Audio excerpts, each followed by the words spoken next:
Chapter 431. Tokisaki Kurumi is very, very happy. So happy that she's going crazy. Every elf has a spiritual equipment and an angel. For example, Toka's spiritual equipment is the amethyst-like armor Kinui spiritual equipment 10 times. Her angel is the great sword Sandal Fawn. Tokisaki Kurumi is the same. As an elf, she also has a spiritual equipment called Kimui spiritual equipment 3 times and an angel called Zafkiel. The Zafkiel's body was a huge clock. The long and short hands of the clock were an ancient rifle and an ancient pistol respectively. The ability of the Zafkiel was to turn the ability of time into bullets for the 2 guns. By firing the bullets, it could control time. Simply put, Tokisaki Kurumi is an elf who can use the power of time. In other words, she's an elf of time. The ability to control time is without a doubt a very powerful ability. It can even be said that it's at the highest level of all abilities. From a certain point of view, the ability to control time is incomparable to Accelerator's ability. With such a powerful angel, it's easy to imagine Tokisaki Kurumi's strength. Unfortunately, such a powerful ability comes with a huge price. Since the Zafkiel is too powerful, there's a corresponding price to pay to use such a powerful ability. Every time Tokisaki Kurumi uses the Zafkiel, she has to consume her own time. In other words, she has to sacrifice her own lifespan to use the Zafkiel. In order to not exhaust her time by using the Zafkiel, Tokisaki Kurumi consumes the lives of others to replace the time she needs to use the Zafkiel. As long as someone is within the range of time eclipse, Tokisaki Kurumi will forcibly steal their time and store it as the price for using the Zafkiel. Every number on Tokisaki Kurumi's Zafkiel represents a type of time ability. Depending on the type of time ability used, the price to use it is different. The bullet of 12 is the most expensive.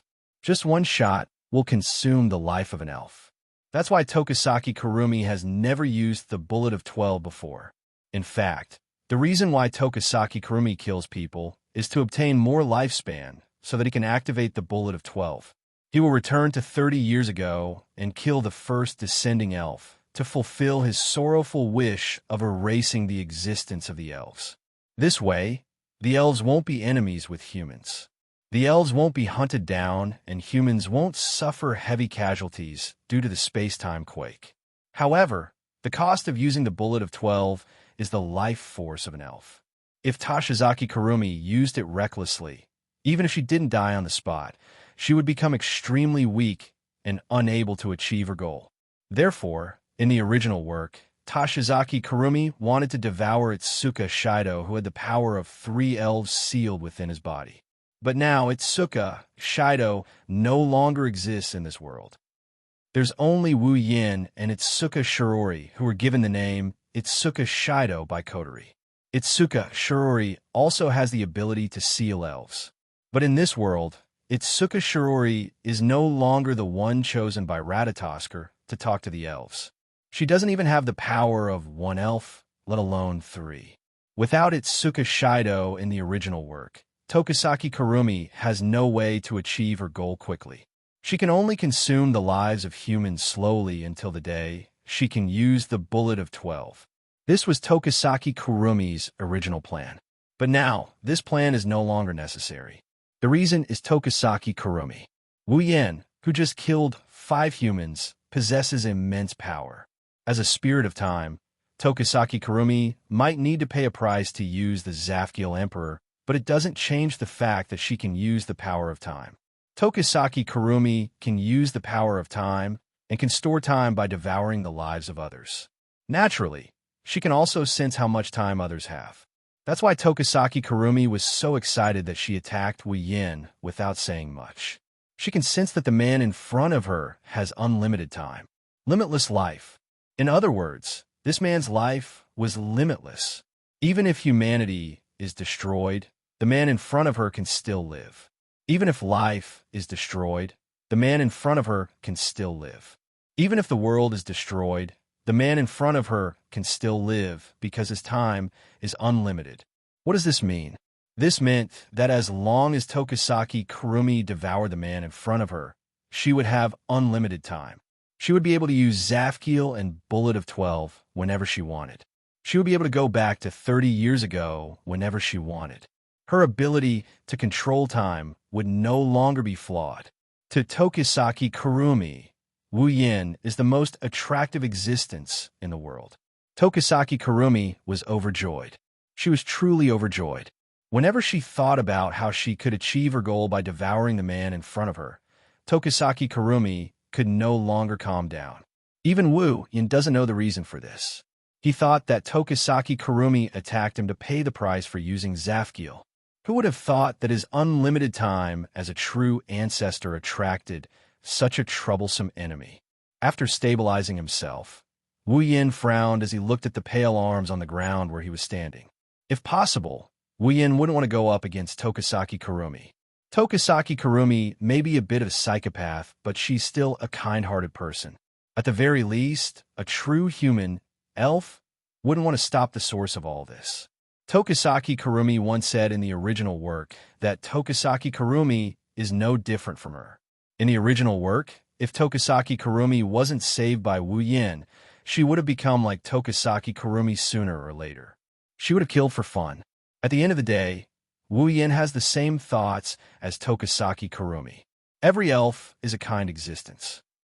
Just the fact that Tokisaki Kurumi likes small animals is enough to prove that she has a kind heart. It's just that the humans have been hostile towards the elves for a long time. That's why Tokisaki Kurumi turned into her current state, treating humans as her food. Tokisaki Kurumi's heart was completely broken. That's why Wu Yin doesn't want to fight Tokisaki Kurumi. Of course, this is because Wu Yin doesn't know how important he is to Tokisaki Kurumi. It's even more important than how much Tokisaki Kurumi covets Tokisaki Kurumi in the original work. Tokisaki Kurumi won't miss out on Wu Yan's unlimited time. Under Wu Yan's gaze, Tokisaki Kurumi slowly raised her hand. Her body shook slightly, and a dark purple aura surged out of her body and enveloped her. At the same time, a gloomy aura spread throughout the small alley. Chapter 432. Dark purple energy swirled around Tokisaki Kurumi's body, forming a dark purple ribbon that danced around her. The black light undulated up and down as a sinister and dark aura surged out from Tokisaki Kurumi's body, enveloping the entire area. The sky looked like it was weeping as black rain began to fall. Wu Yan's wine-red pupils slowly constricted as the energy from Tokisaki Kurumi's body blew his clothes up. Wu Yan's heart slowly sank. He knew that Tokisaki Kurumi was serious this time. The dense, dark purple energy swirled up into the sky, causing Tokisaki Kurumi's black noble dress to flutter. In the next moment, Tokisaki Kurumi's body moved, and her clothes disappeared. A pure white body appeared in front of Wu Yin under the cover of the dark purple energy. In the next moment, Tokisaki Kurumi's body flashed with a dazzling light, illuminating the entire dark alley. When the light dimmed, Tokisaki Kurumi's appearance had changed completely. She was wearing a noble Gothic dress that reached all the way to her chest. Her fair and smooth shoulders were exposed to the air, making her look like two ivory sculptures. Only two straps supported the Gothic dress. She wore wrist gloves with her palms exposed, only covering her elbows. Above her palms, a large bow was tied around her abdomen. Black stockings covered her thighs, and a pair of black high boots were on her feet. Her long black hair was tied into two ponytails of different sizes, and a pleated head ornament that looked like a headband was placed on her head. Liu Haiki's eyes drooped down, and his wine-red right eye flashed with a strange light. Tokisaki Kurumi's left eye had also appeared, and it was a golden clock. Tokisaki Kurumi, level 75. At this moment, the golden clock in Tokisaki Kurumi's left eye was spinning. It was like a pupil, staring straight at Wu Yin with a trace of impatience. The clock in the left eye represented Tokisaki Kurumi's time. If Tokisaki Kurumi gets her hands on Wu Yin, the time inside the golden eye of the clock will come to a complete stop. Therefore, Tokisaki Kurumi's gaze towards Wu Yin was filled with passion and greed. She was like a hungry wolf looking at the most delicious piece of meat in the world. Wu Yin frowned deeply. His wine-red eyes flashed with dissatisfaction and anger. Wu Yin really didn't like the way she looked at him like he's food. He's also very dissatisfied with that look. Tokisaki Kurumi saw the dissatisfaction in Wu Yan's eyes. Her red and gold eyes flashed with surprise. Tokisaki Kurumi smiled at Wu Yan. Era, little brother, you don't seem surprised by my transformation and appearance? Tokisaki Kurumi raised both her hands and tilted her head. Could it be that little brother knows about the elves? Wu Yan frowned but didn't say anything. He took a few steps forward and closed the distance between him and Tokisaki Kurumi. Tokisaki Kurumi couldn't help but smile. Tokisaki Kurumi tapped her cheeks. She supported her face with one hand, and her other hand was hanging by the hem. Her fair face blushed like a shy little girl. She looked at Wu Yan and said softly, "Hey, little brother, do you think I'm pretty?" Wu Yan pursed his lips as he looked at Tokisaki Kurumi's bashful face. He shrugged. "What are you trying to say? What are you talking about? Are you trying to ask me how I feel about you, so that you can confess your feelings to me?" Tokisaki Kurumi's smile widened when she heard Wu Yan's words. However, that shy look disappeared. "Era, that's a good idea. After all, little brother, you're very attractive to me. I'm really moved." Wu Yan sighed, and he continued. "Is that so? But you don't look like the type who would fall in love at first sight with someone you meet for the first time. Oh, you seem to know a lot about me, lil bro." Toshiaki Kurumi looked at Wu Yan with her different colored eyes. She chuckled. "But you're wrong. I really fell in love with you at first sight, lil bro." Tokisaki Kurumi swayed her gothic dress and raised her high boots. She walked towards Wu Yan step by step. At the same time, she looked at Wu Yan in a daze. This is really troublesome. I feel like I can't leave you anymore. What should I do? What should I do?" Wu Yan furrowed his brows again. He looked at Tokisaki Kurumi with a cold glare. She looked at him like she's in a dream.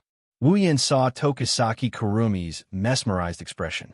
However, Tokisaki Kurumi didn't look like she was in love with a lover. She looked more like a poor beggar looking at a rich missy. She wasn't looking at the missy. She was looking at the word missy in front of her. Tokisaki Kurumi seemed to have noticed the coldness in Wu Yan's eyes. She stopped in her tracks, but the dazed look in her eyes didn't weaken. Instead, it became more intense. It was accompanied by a fatal fanaticism. She licked her lips, and her smile turned sinister. She looked at Wu Yan, and she coquettishly said, "Hey, lil bro, become one with me. We'll never be separated, okay?" Without waiting for Wu Yan's reply, Tokisaki Kurumi chuckled. Little brother, you can't refuse because I'll get angry." Tokisaki Kurumi laughed loudly. Her shoulders shook as she covered her mouth with one hand and muttered softly, I'm actually excited." Tokisaki Kurumi's body flashed with a red and white light. Several streams of light rolled up from her body and danced in the air. They turned into several pale red arms and shot towards Wu Yan like whips. Wu Yan looked relaxed on the surface, but he was on high alert. When Tokisaki Kurumi attacked, he made his move in less than a second. Dozens of crimson spatial ripples appeared behind him. As the ripples spread out, streaks of black light shot out from them and collided with the incoming hands. Then, the weak arms were all smashed into smithereens, as if they were dried twigs. Tokisaki Kurumi seemed a little surprised. Her eyebrows slightly arched as she looked at Wu Yan with a smile.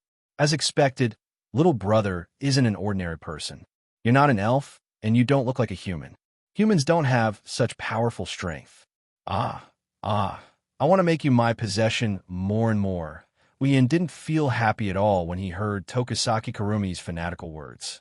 It's not a good thing that this sickly girl has her eyes on him. It's better to run. Just as this thought surfaced in her mind, Tokisaki Kurumi grinned. With a twist of her hand, an ancient rifle and an ancient pistol appeared in her hands. She waved her hands in front of her, and the two pistols in her hands turned into a dance of spears. She swung them very smoothly. The appearance of the two guns made Wu Yan stop in his tracks. Tokisaki Kurumi grinned, and she raised her handgun. An invisible wave gathered at the muzzle of the gun. Bang! The sound of a gunshot reverberated in the alleyway. A bullet with enough force to shatter rocks came out of Tokisaki Kurumi's pistol. She fired at Wu Yin, who narrowed his eyes. Chapter 433. The gunshot was followed by the terrifying sound of wind breaking. The bullet from Tokisaki Kurumi's ancient handgun is much more powerful than the bullets from Wu Yan's sniper rifle. The reflection of the bullet in her wine-red eyes was getting closer and closer. Wu Yan didn't expect Tokisaki Kurumi to take out a part of her angel without saying a word. Wu Yan's reaction was a little slow, and he could only move his face to the side to avoid the bullet. The bullet grazed past Wu Yan's face and left a wound on Wu Yan's cheek. Fresh blood flowed down from his cheek. Era, what did I do? Seeing the blood flowing down from Wu Yan's face, Tokisaki Kurumi turned pale with fright. She held her cheek and said pitifully, I actually hurt little brother and made him bleed. What should I do? What should I do? I wanted to become one with little brother. How could I hurt little brother? As she said that, a hint of sadness appeared on her face. It was as if she was really afraid. If someone else saw this, they would probably forgive her even if they were shot. Wu Yan bitterly smiled. He wiped the blood off his face, and he licked it. The wounds on his face melted away in less than a second. Tokisaki Kurumi stopped in her tracks. Her red and gold eyes showed an intoxicated look. Although the wound wasn't deep or heavy, it was still an injury. Even an elf wouldn't be able to recover in such a short period of time unless they had some special powers. With such terrifying recovery ability, Tokisaki Kurumi sensed that Wu Yan had unlimited time. Tokisaki Kurumi understood that the man in front of her really has an immortal body. This made Tokisaki Kurumi want Wu Yan even more. Hee, little brother, do you like the taste of blood too? What coincidence, me too. Little brother and I are a match made in heaven. Hurry up and become one with me. Tokisaki Kurumi shouted excitedly. She raised both guns, but before she could pull the trigger, two crimson spatial ripples appeared beside her. Two black whips shot out and tied up Tokisaki Kurumi's gun-wielding hands. At the same time, a series of crackling sounds could be heard from afar, accompanied by a dense bluish-white light. The bluish-white light vibrated, and before Tokisaki Kurumi could react, a bolt of lightning surged out and struck Tokisaki Kurumi hard. Ugh! The electric current violently flashed on Tokisaki Kurumi's body. Soon, white smoke rose from Tokisaki Kurumi's skin. She couldn't help but let out a soft cry of pain. Lightning? Tokisaki Kurumi raised her head with difficulty and looked in Wu Yan's direction. She couldn't help but be stunned. Not far from Tokisaki Kurumi, Wu Yan's body was flashing violently with bluish-white lightning. The sound of electricity echoed in the empty alley. The owner of the sound turned his head slightly and looked coldly at Tokisaki Kurumi, who was tied up by the whips. The wine-red color in his eyes disappeared and was replaced by a resplendent golden color. As Wu Yan's eyes turned golden, a pressure unique to a true ancestor rolled out from his body. Under this pressure, Tokisaki Kurumi couldn't help but feel her shoulders sink. She seemed to see a thick blood aura around Wu Yan. Tokisaki Kurumi's eyes were filled with excitement. She wasn't afraid of the blood aura that would scare an ordinary person. Instead, she was like a fish in water. Her eyes were filled with satisfaction as she looked at Wu Yan with intoxication. Little brother, you're the best. This blood aura that's like a lake of blood and the pressure of a noble existence. It's really great, really great. Tokisaki Kurumi smiled evilly and said to Wu Yan, I can't wait to become one with you. I can't wait any longer. I can't wait any longer. After saying that, Tokisaki Kurumi pulled at her bound right hand. Under Wu Yan's astonishment, her right hand was torn off. This sudden situation left Wu Yan at a loss. At this time, Tokisaki Kurumi used her broken right hand to smash the iron sand whip in her left hand. The iron sand whip shattered into iron sand, and she immediately leaped away. Descend. Emperor of Carving, Zafkiel. Tokisaki Kurumi raised her hand and shouted. Her voice resounded through the sky. Following her voice, a black-red lightning bolt descended from the sky and struck Tokisaki Kurumi's back. However, the black-red lightning didn't cause any damage. Instead, it distorted Tokisaki Kurumi's back. The black-red lightning turned into a black-red light that drew a circle behind Tokisaki Kurumi. When the light dissipated, a huge clock that was twice as tall as Tokisaki Kurumi appeared behind her. Tokisaki Kurumi's angel. Emperor of Carving, Zafkiel. Wu Yan's expression tensed up. He wanted a retreat. He didn't want to fight Tokisaki Kurumi to begin with. Now, Tokisaki Kurumi even used angel. It's clear that she doesn't want to let him go. Wu Yan bitterly laughed inside. What did he do to offend her? Why would she use angel at such a high cost? Even if Tokisaki Kurumi has other people's lives as storage, it's still a waste. She's really willing to sacrifice so much for it. How could she be so generous? Wu Yan didn't know that once he fell into Tokisaki Kurumi's hands, the so-called price would be gone. Naturally, Tokisaki Kurumi didn't care about such a small amount of time. Even if she used it all up, as long as she had Wu Yan, she wouldn't need it. Bullet of 4 Dalit. Tokisaki Kurumi raised her left hand that was holding a pistol. The clock in her left eye suddenly sped up. The number 4 on the huge clock behind Tokisaki Kurumi lit up. A black-red stream of energy floated out and entered Tokisaki Kurumi's pistol. After the black-red stream of energy flowed into the pistol, Tokisaki Kurumi smiled and did something that would make others confused. She raised the pistol but didn't aim it at Wu Yan. Instead, she pointed it at herself and pressed it against her chin. Then, she pulled the trigger without hesitation. Wu Yan wasn't surprised by Tokisaki Kurumi's action. He knew what kind of ability Tokisaki Kurumi's bullet of 4 has. It's the ability to reverse time. The golden pupils turned towards Tokisaki Kurumi's right hand, which was suspended in the air by the iron sand whip. The broken right hand trembled slightly, and the iron sand whip loosened. The right hand didn't fall down, but flew back to Tokisaki Kurumi and reattached itself to her severed arm. Tokisaki Kurumi clenched her right hand and smiled sinisterly at Wu Yan. Let's start again. Wu Yan's body tensed up. His golden pupils turned, and he focused all his attention on Tokisaki Kurumi. Tokisaki Kurumi seemed satisfied with Wu Yan's action and raised her pistol again. Bullet of 4 Dalit. This time, the number 1 on the huge clock behind Tokisaki Kurumi lit up. A black-red stream of energy floated out and entered Tokisaki Kurumi's pistol. Tokisaki Kurumi shot it into her head. Then, Wu Yan's expression changed. That was because Tokisaki Kurumi had already disappeared from her original spot and reappeared beside him.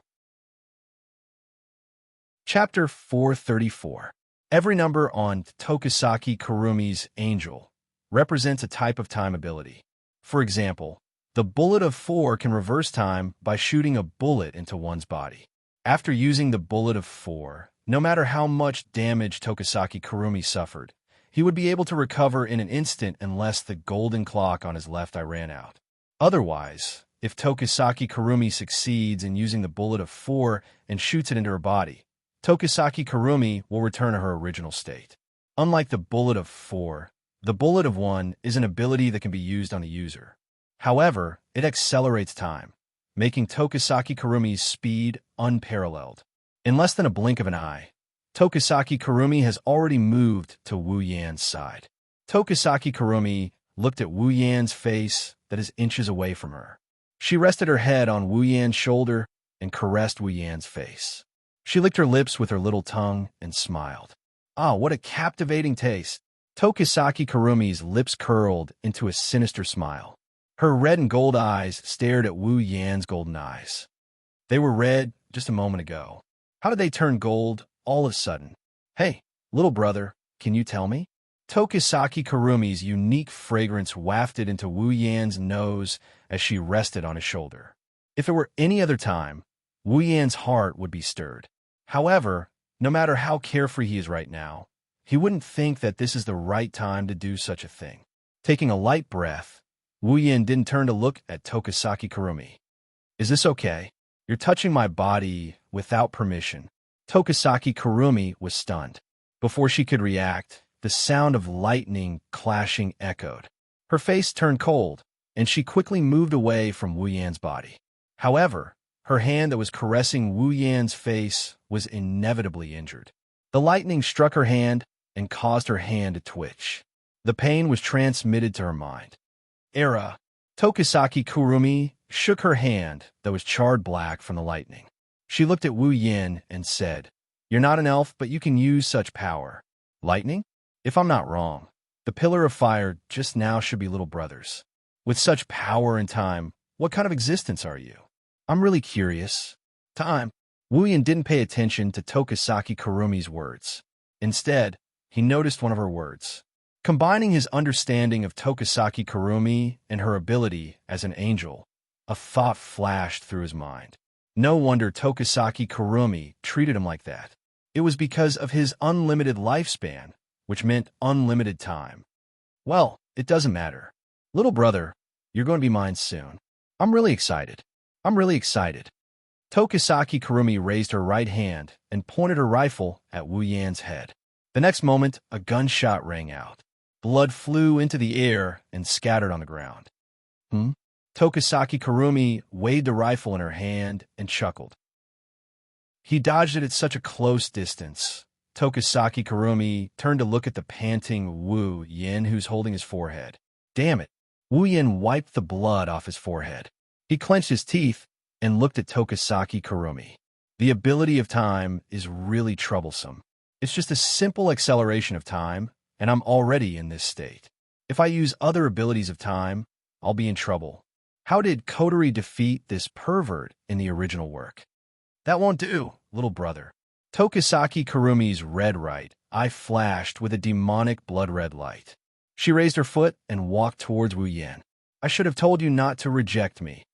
As Tokisaki Kurumi got closer, a black shadow spread out from her feet.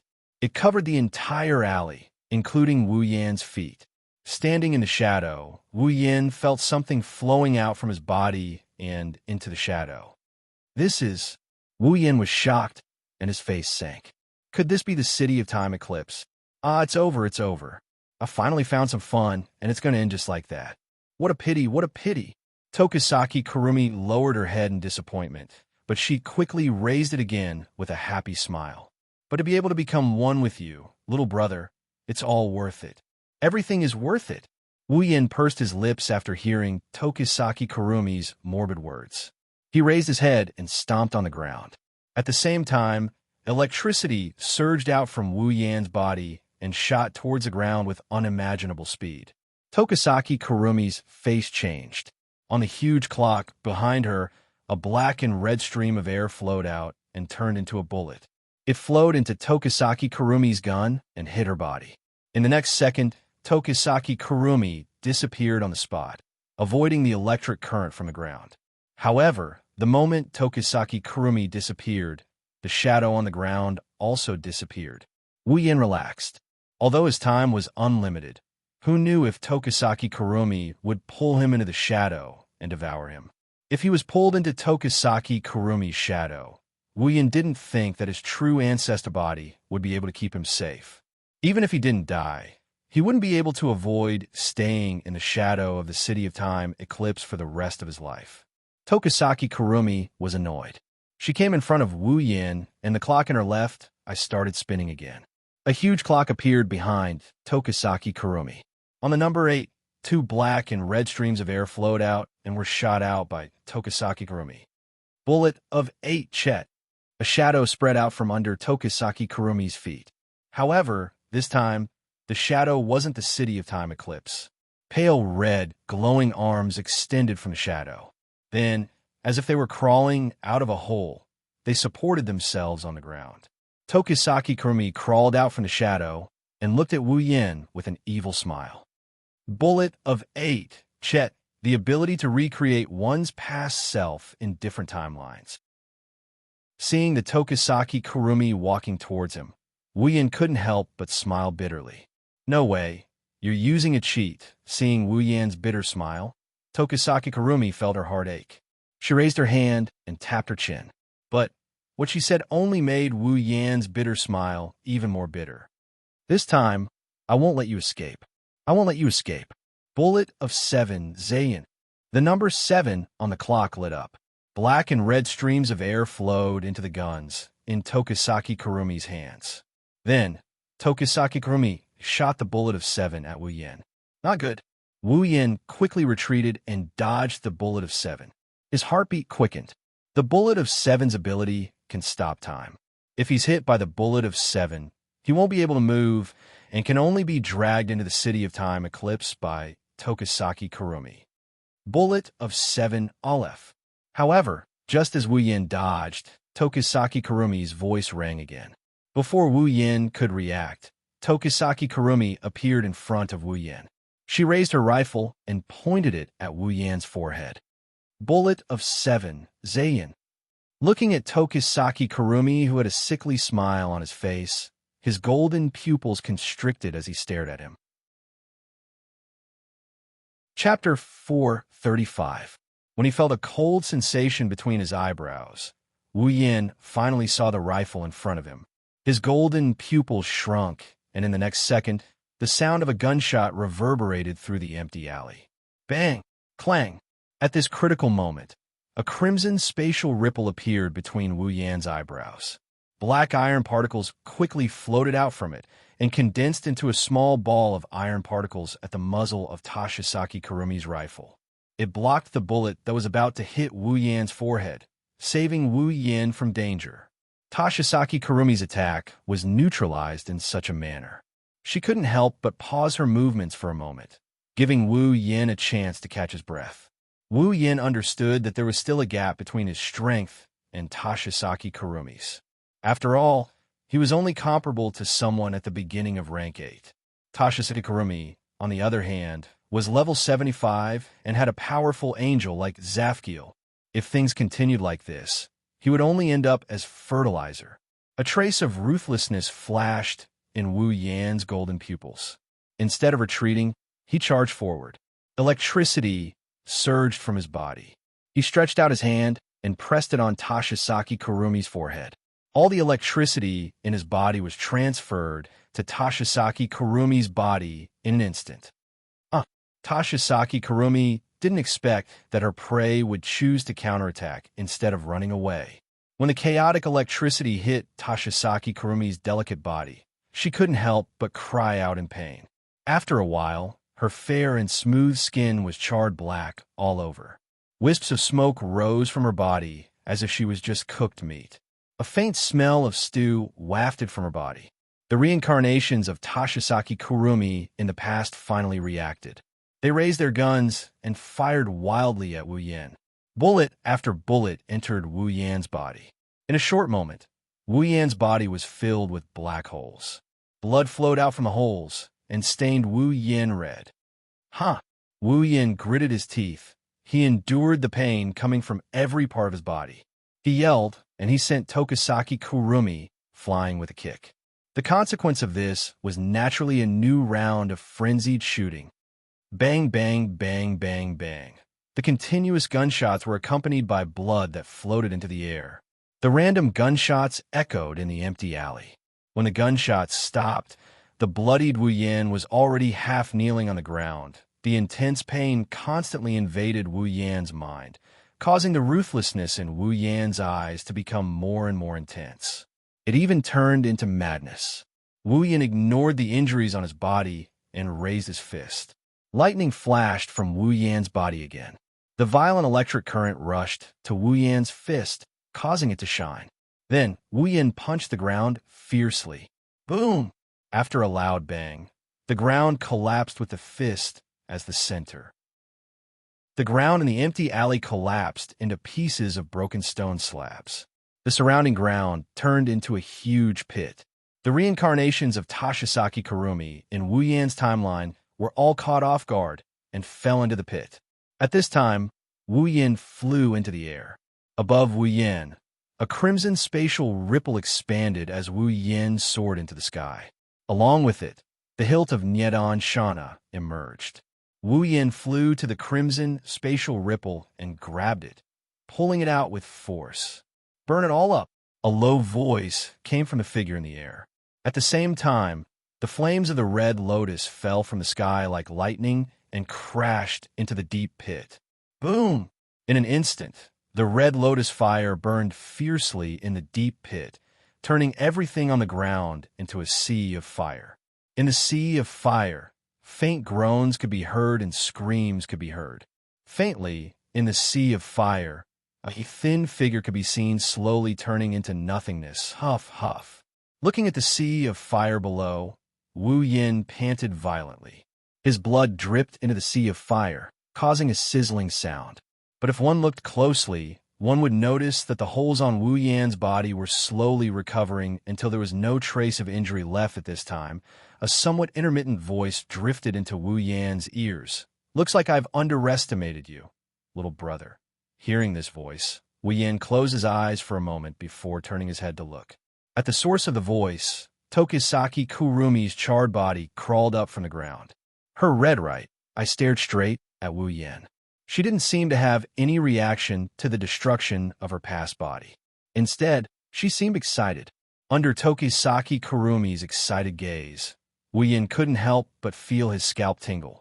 He cursed in his heart, and his hand that was holding the Nimano no Shana turned blue. Wu Yan knew Tokisaki Kurumi wouldn't be easy to deal with. But now that he's facing her, Wu Yan knew that she's not just a tough nut to crack. She's a tough nut to crack. Bullet of 4, Dalit. Tokisaki Kurumi used the bullet of 4 again on his head. The charred body of Tokisaki Kurumi disappeared at a speed visible to the naked eye and returned to its original state. Seeing this, Wu Yan couldn't help but smile bitterly. Who's the one with the immortal body? I'm tired of this game. Tokisaki Kurumi's face showed some impatience. The shadow under her body expanded and pale, red, glowing arms started waving wildly around her body. Hey, little brother, are you happy to be dragged into the city of time eclipse? Are you happy? Tokisaki Kurumi laughed maniacally. Her sweet voice sounded like it was filled with ice, chilling the hearts of those who heard it. Sighing deeply, Wu Yan could only praise his own luck. He was assassinated when he went out to buy something, killed a rat, and then met a sickly girl. He raised the Nimano no Shana and faced Tokisaki Kurumi. Red lotus flames burned on the blade, and lightning flickered on his body. Crimson spatial ripples appeared behind him. At this moment, Wu Yan is going all out. Even if Tokisaki Kurumi is much stronger than him after using the Zafkiel, Wu Yan still wants to let her know that she can't bully others just because she's a cute girl. Era, so scary. Tokisaki Kurumi looked straight at Wu Yan's face. She held her cheeks with her hands and blushed. Little brother, you're so strong, yet you're bullying a weak girl like me. Wu Yan's lips couldn't help but twitch. He wanted to teach Tokisaki Kurumi a lesson. If she's a weak woman, then what's a man like me who risked my life to leave a mark on her body? What's the big deal? I say, let us get along well. Get along well. Tokisaki Kurumi crossed his arms and raised a long gun and a short gun. The clock in his left eye spun crazily, and the Zafkiel behind him slowly lit up. On the edge of the Zafkiel, the phantom-like wheels and gears on the huge clock spun as well. A black and red aura swirled in the air. Wu Yan's heart tightened. His golden eyes were filled with vigilance. The lightning on his body and the flames on the Nimano no Shana also surged up. The atmosphere in the alley reached a critical point again, so much so that the two of them didn't notice that a bright light was shining above their heads. Chapter 436. In the empty alley, the solemn atmosphere seemed to be about to materialize, reverberating in this space. Under this atmosphere, the two people facing each other had different expressions. One face was filled with seriousness and vigilance, while the other was filled with excitement and fanaticism. Just as Wu Yan and Tokisaki Kurumi were about to start their second round of battle, a beam of light suddenly appeared in the sky. It descended towards the empty alley at a speed no slower than either of them. Before the two of them could react, the beam of light had already appeared above the empty alley. When the two of them felt that something was wrong, they quickly raised their heads. Only then did they see the scene above them. They saw an extremely resplendent beam of light descending at lightning speed. In the next moment, the beam of light landed on Wu Yin, who had just raised his head and enveloped him. "What's going on?" Wu Yin was shocked. He waved his Nyedan Shana in an attempt to cut off the beam of light that enveloped him.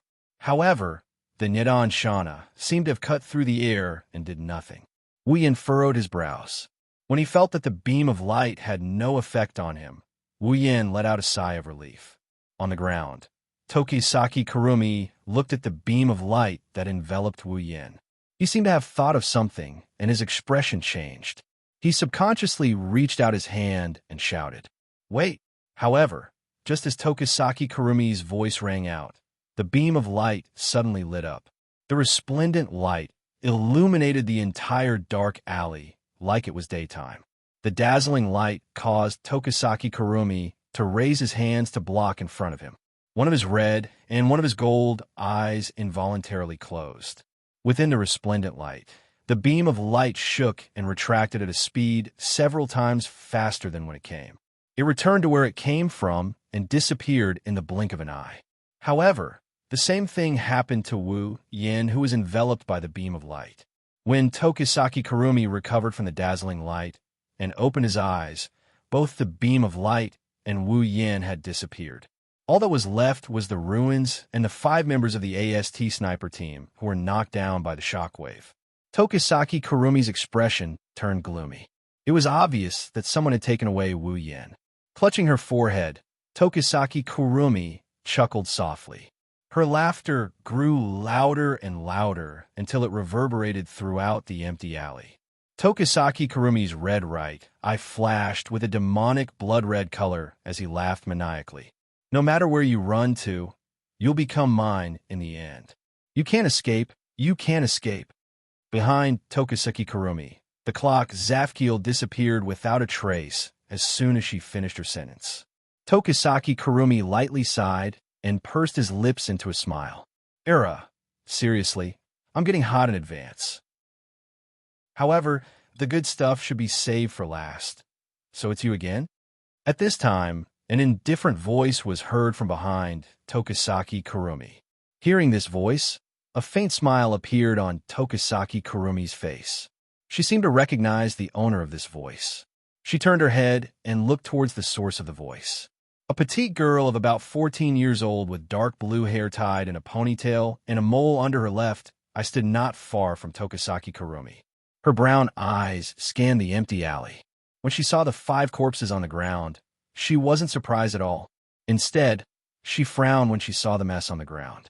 Her emotionless eyes stared at Tokisaki Kurumi. There was an unconcealable numbness in her eyes. The girl said, "Why didn't you use the word eat this time?" "Nightmare." Tokisaki Kurumi chuckled and said to the girl, "If I said I didn't do it this time, would you believe me?" "Ah, is that so?" The girl didn't care at all. It was obvious that she didn't take Tokisaki Kurumi's words to heart. Tokisaki Kurumi didn't care at all and shrugged.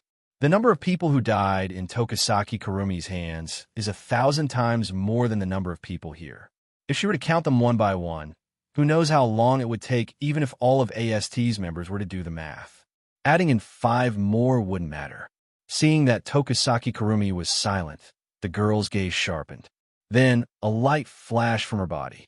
After the light dimmed, a light armor similar to AST's appeared on her body, but it was of a different color.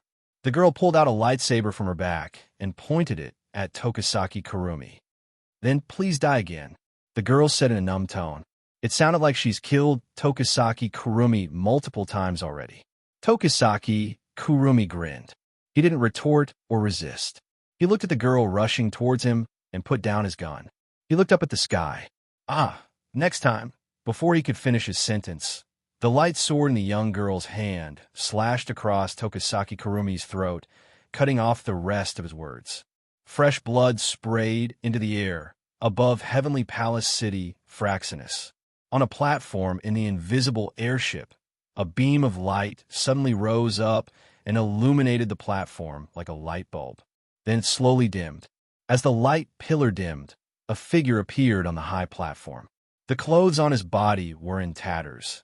as if he had just come out from a refugee area. However, a glint flashed across his wine-red eyes from time to time, telling others just what kind of energy he possessed. The one who appeared here is naturally Wu Yin, who was taken away by the beam of light. His wine-red eyes scanned the scene.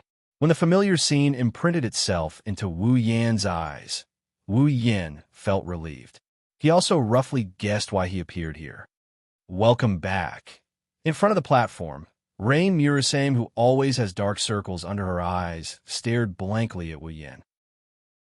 Her tired voice sounded like she didn't sleep at all. Wu Yin felt powerless when he heard it. Where's Coterie? Jumping down from the platform, Wu Yin looked at Rain Murasame.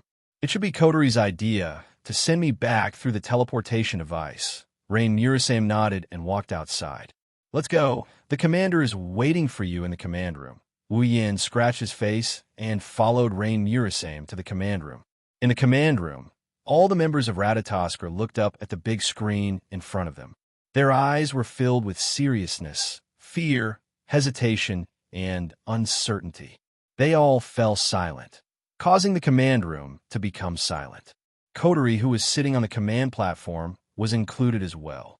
On the big screen in front of them, the battle between Wu Yin and Tokisaki Kurumi is being broadcasted. Looking at the battle on the screen, everyone is impressed by Wu Yan's strength. Even when facing such a powerful elf, he can still hold his ground. Even though he's at a disadvantage, no one will look down on Wu Yin. That's because they all witnessed Tokisaki Kurumi's ability as an angel. However, right now, they were thinking more about the sprite that could identify Nightmare. After all, they saw with their own eyes Tokisaki Kurumi's strength, bloodthirst, madness, and wickedness. This was completely different from the elves they knew in the past. From this, they can see why Tokisaki Kurumi is called the evilest elf. It's because Tokisaki Kurumi's existence is constantly disrupting people's understanding of elves. Chapter 437. Kurumi's divine spiritual equipment appeared on her body. A gloomy luster filled the sky above her body, and a greedy aura swept out from Kurumi's body. Everyone's expression turned solemn. Kwangsen opened his arms and made a gesture of hugging. The golden clock in his left eye slowly started to turn. At this moment, everyone felt that Kwangsan was the only one left in this world. Zafkiel! Kwangsen floated half a foot above the ground and floated in the air. His hand reached towards the sky as if he wanted to grab something. He shouted in a loud and clear voice. His voice reverberated throughout the open space and entered everyone's ears. On the ground, Kotori, Toka, and Yoshino's expression changed. As elves, they knew what Kurumi's action meant. If an elf without an angel had a combat power of 1, then an elf with an angel would have a combat power of 100. Of course, the 100 here didn't mean that the combat power increased by 100 times. It meant that the danger level increased by 100 times. Under everyone's attentive gazes, a black lightning bolt descended from the sky and landed on Kwangsan's back. When the black lightning disappeared, a huge clock with an illusory wheel appeared behind Kwangsan's back. Accompanying, it was an ancient handgun and rifle. Hee.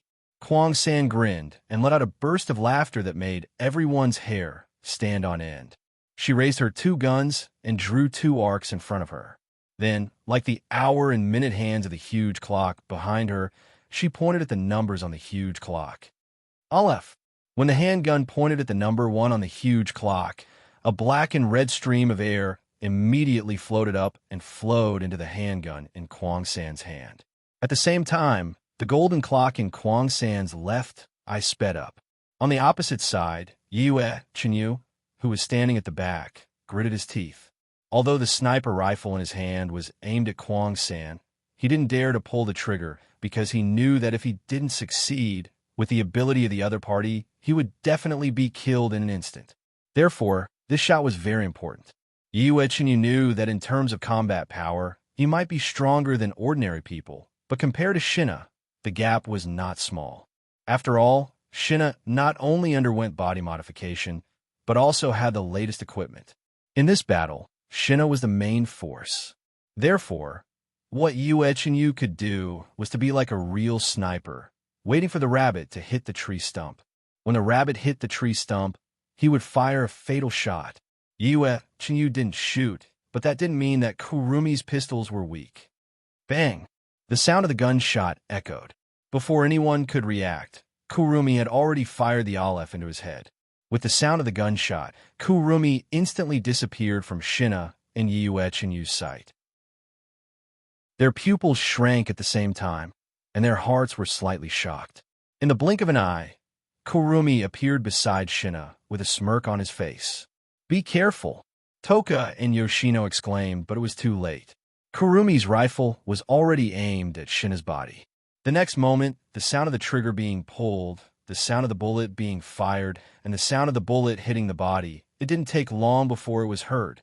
Obviously, it was a bullet, but Shina felt like he was hit by a heavy hammer, and he was directly blown away. However, most of Kurumi's attack was weakened by Shina's advanced equipment. Only a small part of it affected Shina's body, and it didn't cause much damage to Shina. Therefore, with the help of the flamethrower on his equipment, Shina quickly stabilized his body. Just as he was about to rush towards Kurumi, Kurumi disappeared again. This time, she appeared behind Shina and sent him flying with a kick. Bullet of 7. The handgun pointed at the huge clock again, but this time it was 7. The black and red energy flow that represented the bullet of 7, Zain, flowed into the handgun and was shot out by Kurumi.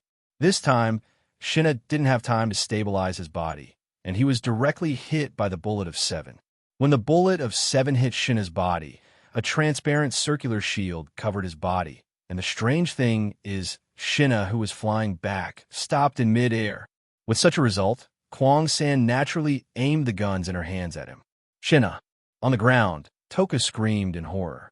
Yoshino couldn't bear to watch anymore, and he tightly closed his eyes. Only Kotori calmly looked at the scene in midair. Bang! The sound of the gunshot rang out under everyone's different expressions. However, this gunshot stunned Kwang-san because it wasn't hers. The sound of the bullet piercing through the air rang in Kurumi's ears. Her hand that was about to pull the trigger stopped, and she quickly retracted her hand. But she was a bit slow. The bullet hit Kurumi's gun, and the gun that was aimed at Shina's body deviated from its trajectory. At this time, Kurumi pulled the trigger. The bullet that was supposed to hit Shina's body was deflected to Granny's house. The bullet shot into the sky and disappeared from Kurumi's sight. This wasn't the end of it. What was even more incredible was that the bullet that caused the trajectory to deviate was actually slightly slanted. As a result, the bullet that hit the body of the gun, after completing its mission, it rubbed against the body of the gun and went straight towards Kwang 3's chest. A sharp pain spread from Kurumi's chest to her brain, accompanied by scarlet blood flowing down from her chest. Kurumi's expression was a bit sluggish, as if she couldn't believe it. She lowered her head and looked at her chest, but the blood in her eyes told her that all of this was real. Kurumi clutched her chest and suddenly turned her head towards the direction where the bullet came from. There, Yu reloaded his sniper rifle and aimed at Kurumi, telling her that he was the one who did that. However, Yu didn't intend to chat with Kurumi. He also didn't intend to explain the principle of his unique skill to the opponent after the attack worked like in the anime. So, under Kurumi's gaze, the sniper rifle in Yu's hand rang again. Kurson secretly clicked his tongue. He took a step in the air and left the place. The bullet brushed past his body and flew into the distance. The effect of this shot was to force Kurson to retreat. Kurumi narrowed her eyes and was about to rush towards Yu to kill him. Perhaps Yu guessed Kurumi's intention. On the ground, Yu smiled at Kurumi, and that smile made Kurumi subconsciously stunned. Suddenly, Kurumi's expression changed, and she quickly turned her gaze from Yu to Shina, who was stopped by the bullet of 7. She looked at Shina and immediately understood the meaning of Yu's smile. She saw that the transparent black shield that wrapped Shina began to lose its effect, and in an instant, it disappeared. Shina regained control of his body and suddenly stopped his body from flying backwards. The two jets on his shoulders shook, and he rushed towards Kurumi. When Kurumi realized that she was careless, Shina had already appeared in front of her, looking at her expressionlessly, and the lightsaber in his hand chopped down. Blood spilled from the air. Chapter 438. After Kotori made the decision, someone in the command room responded and went to carry it out. Tozaki Kurumi will be the main target of Radatasker's surveillance. At the very least, Tozaki Kurumi's sudden appearance shouldn't happen again. After Kotori finished speaking, the command room fell into silence once more. Only the symphony of battle and Kurumi's maniacal laughter could be heard on the big screen. After some time, Wu Yin suddenly recalled the assassination attempt by AST's higher-ups. Wu Yin turned to Kotori. "All right, Kotori, before I met Tozaki Kurumi, I was assassinated by AST's people." Kotori's eyes widened. Wu Yin's casual but frightening words almost made her swallow the candy bar in her mouth. She choked and coughed. "Cough, cough. Why didn't you tell me about such an important matter until now?" Kotori covered her throat and coughed while glaring at Wu Yin. She was so angry that the ribbon on her head shook. Wu Yin chuckled awkwardly when he heard Kotori. "I say, Ratatosker clearly broadcasted my battle with Kurumi on the big screen. So how could they not know that I was assassinated by AST? After that, I met Kwang-san." Kotori crossed her arms and curled her lips. "We were able to detect your battle with Tokisaki Kurumi because she summoned her spiritual equipment and her psychic waves leaked out. Who would have been watching you before that? Ratatosker isn't a peeping Tom. No, Ratatosk was a voyeur. Every time an elf appeared, Ratatosk would replay the scene on the big screen and monitor it for more than 10 times. Wu Yin inwardly retorted. Subconsciously, he released a sigh of relief. "This is good. At least Kotori doesn't know that he killed everyone in AST.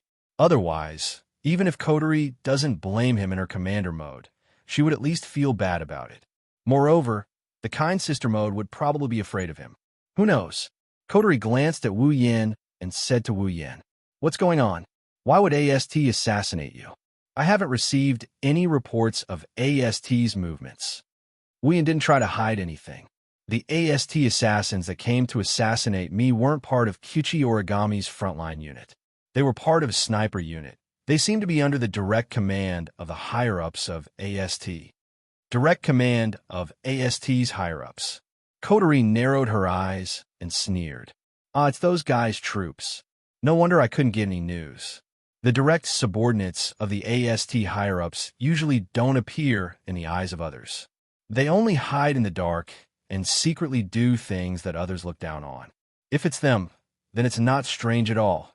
Wu Yin could hear the disdain and disgust in Kotori's words. It seems like Kotori doesn't have a good impression of AST's higher-ups who only know how to talk. Kotori asked Wu Yin, "Then why did they attack you?" Wu Yin frowned and looked at Kotori in confusion. "Wasn't the reason why you attacked me because I was mistaken for an elf when I arrived at the spacequake earlier?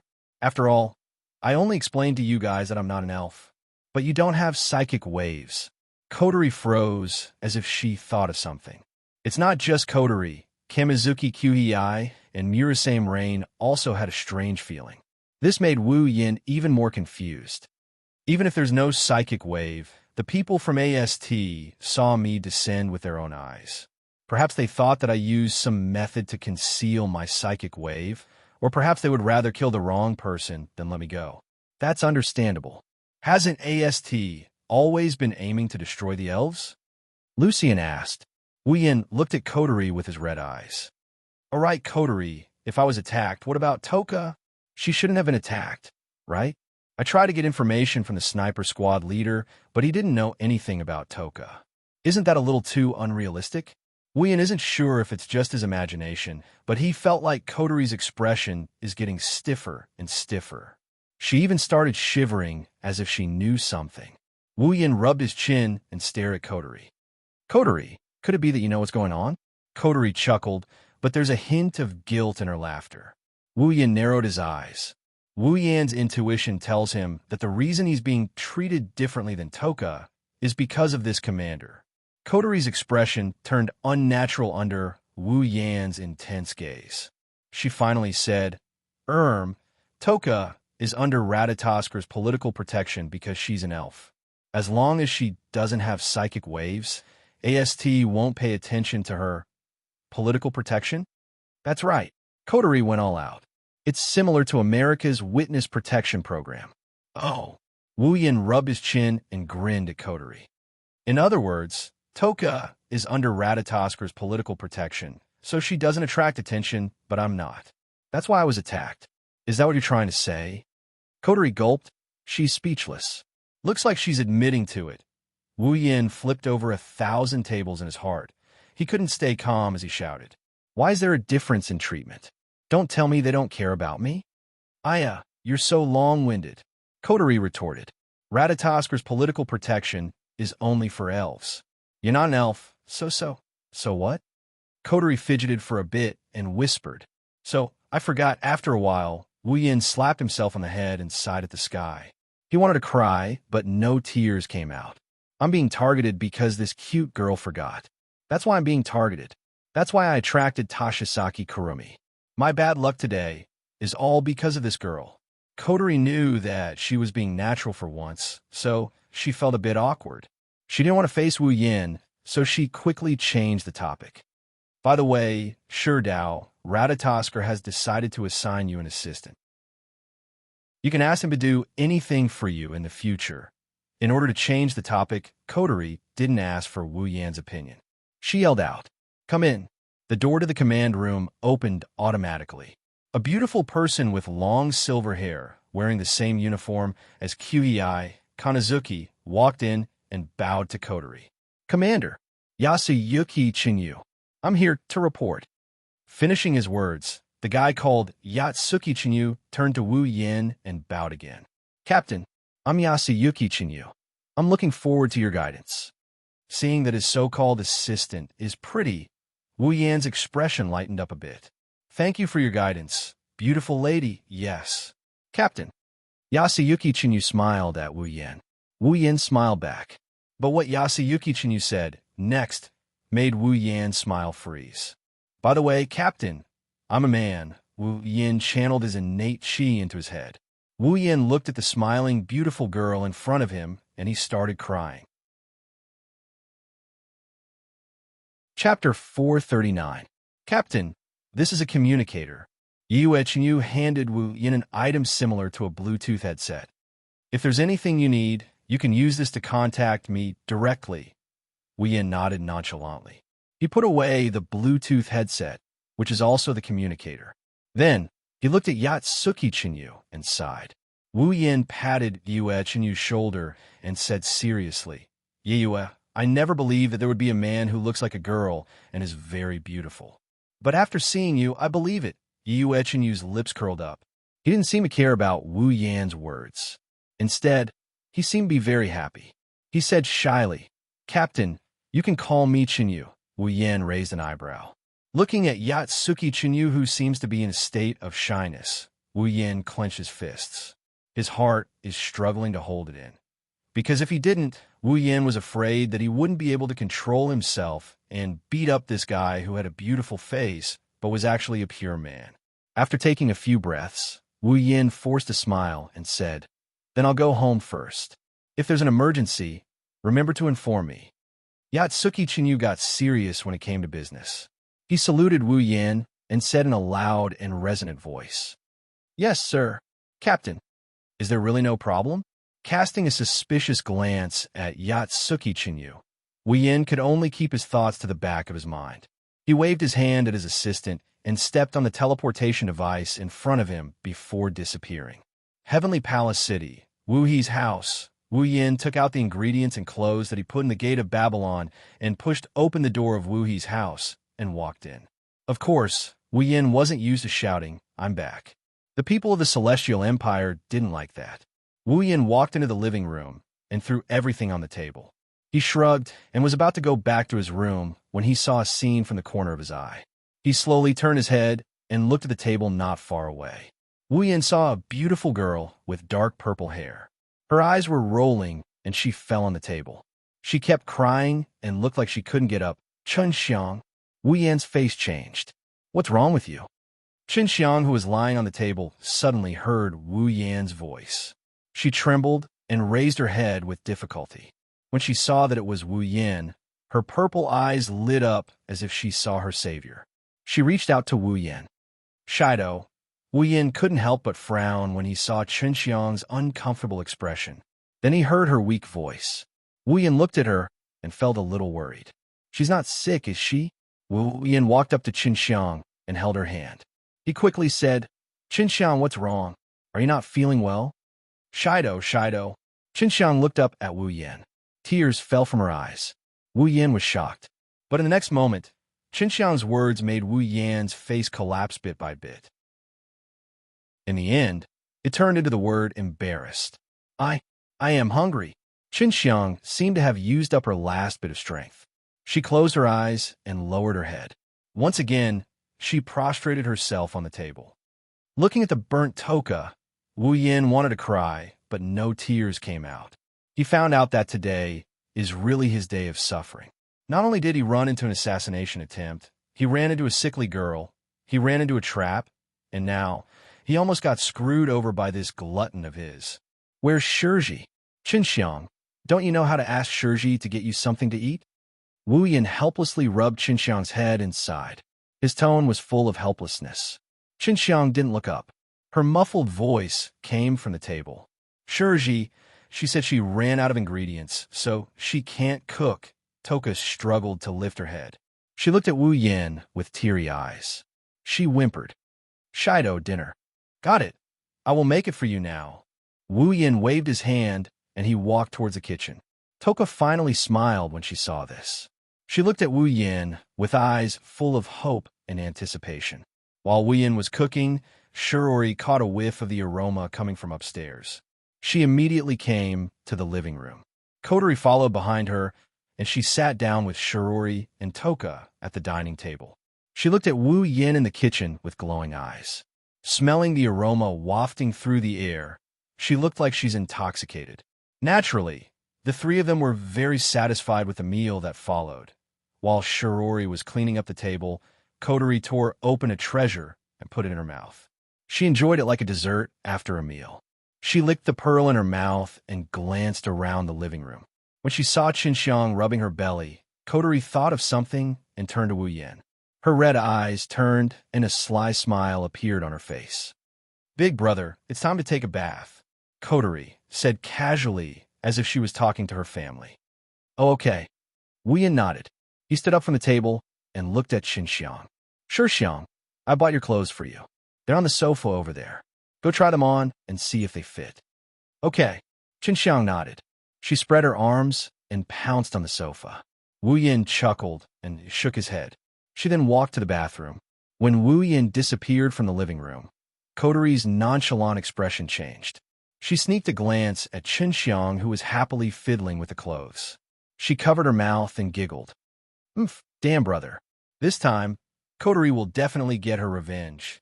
Kotori was still holding a grudge over what happened last time. Kotori quickly swallowed the pearl in her mouth. When she felt it was almost time, she turned to Toka. Qin Xiang, big brother should be done.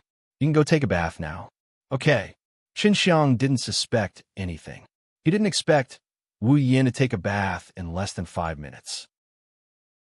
He picked up a set of clothes and ran to the bathroom. Kotori giggled when she saw Qin Xiang go in. She stood up and ran to the bathroom as well. Of course, she wasn't going to join them. She was just there to watch the show. Kotori schemed against Wu Yan again. She wanted to take revenge for what happened last time. It was the same as the last time she schemed against Wu Yan. She wanted to train Wu Yan.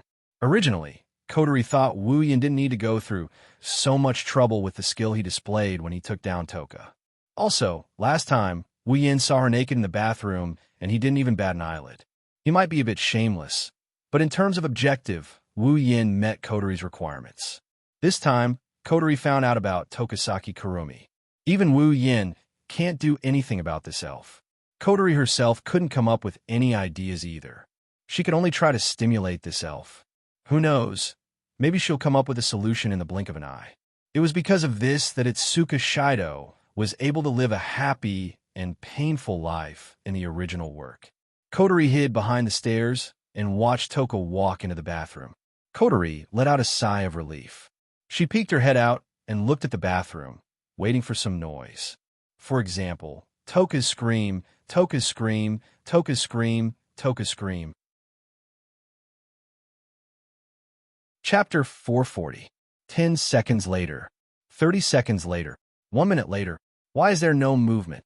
5 minutes later, Kotori finally couldn't hold it in any longer. She covered her head with her hands and shook her head with all her might.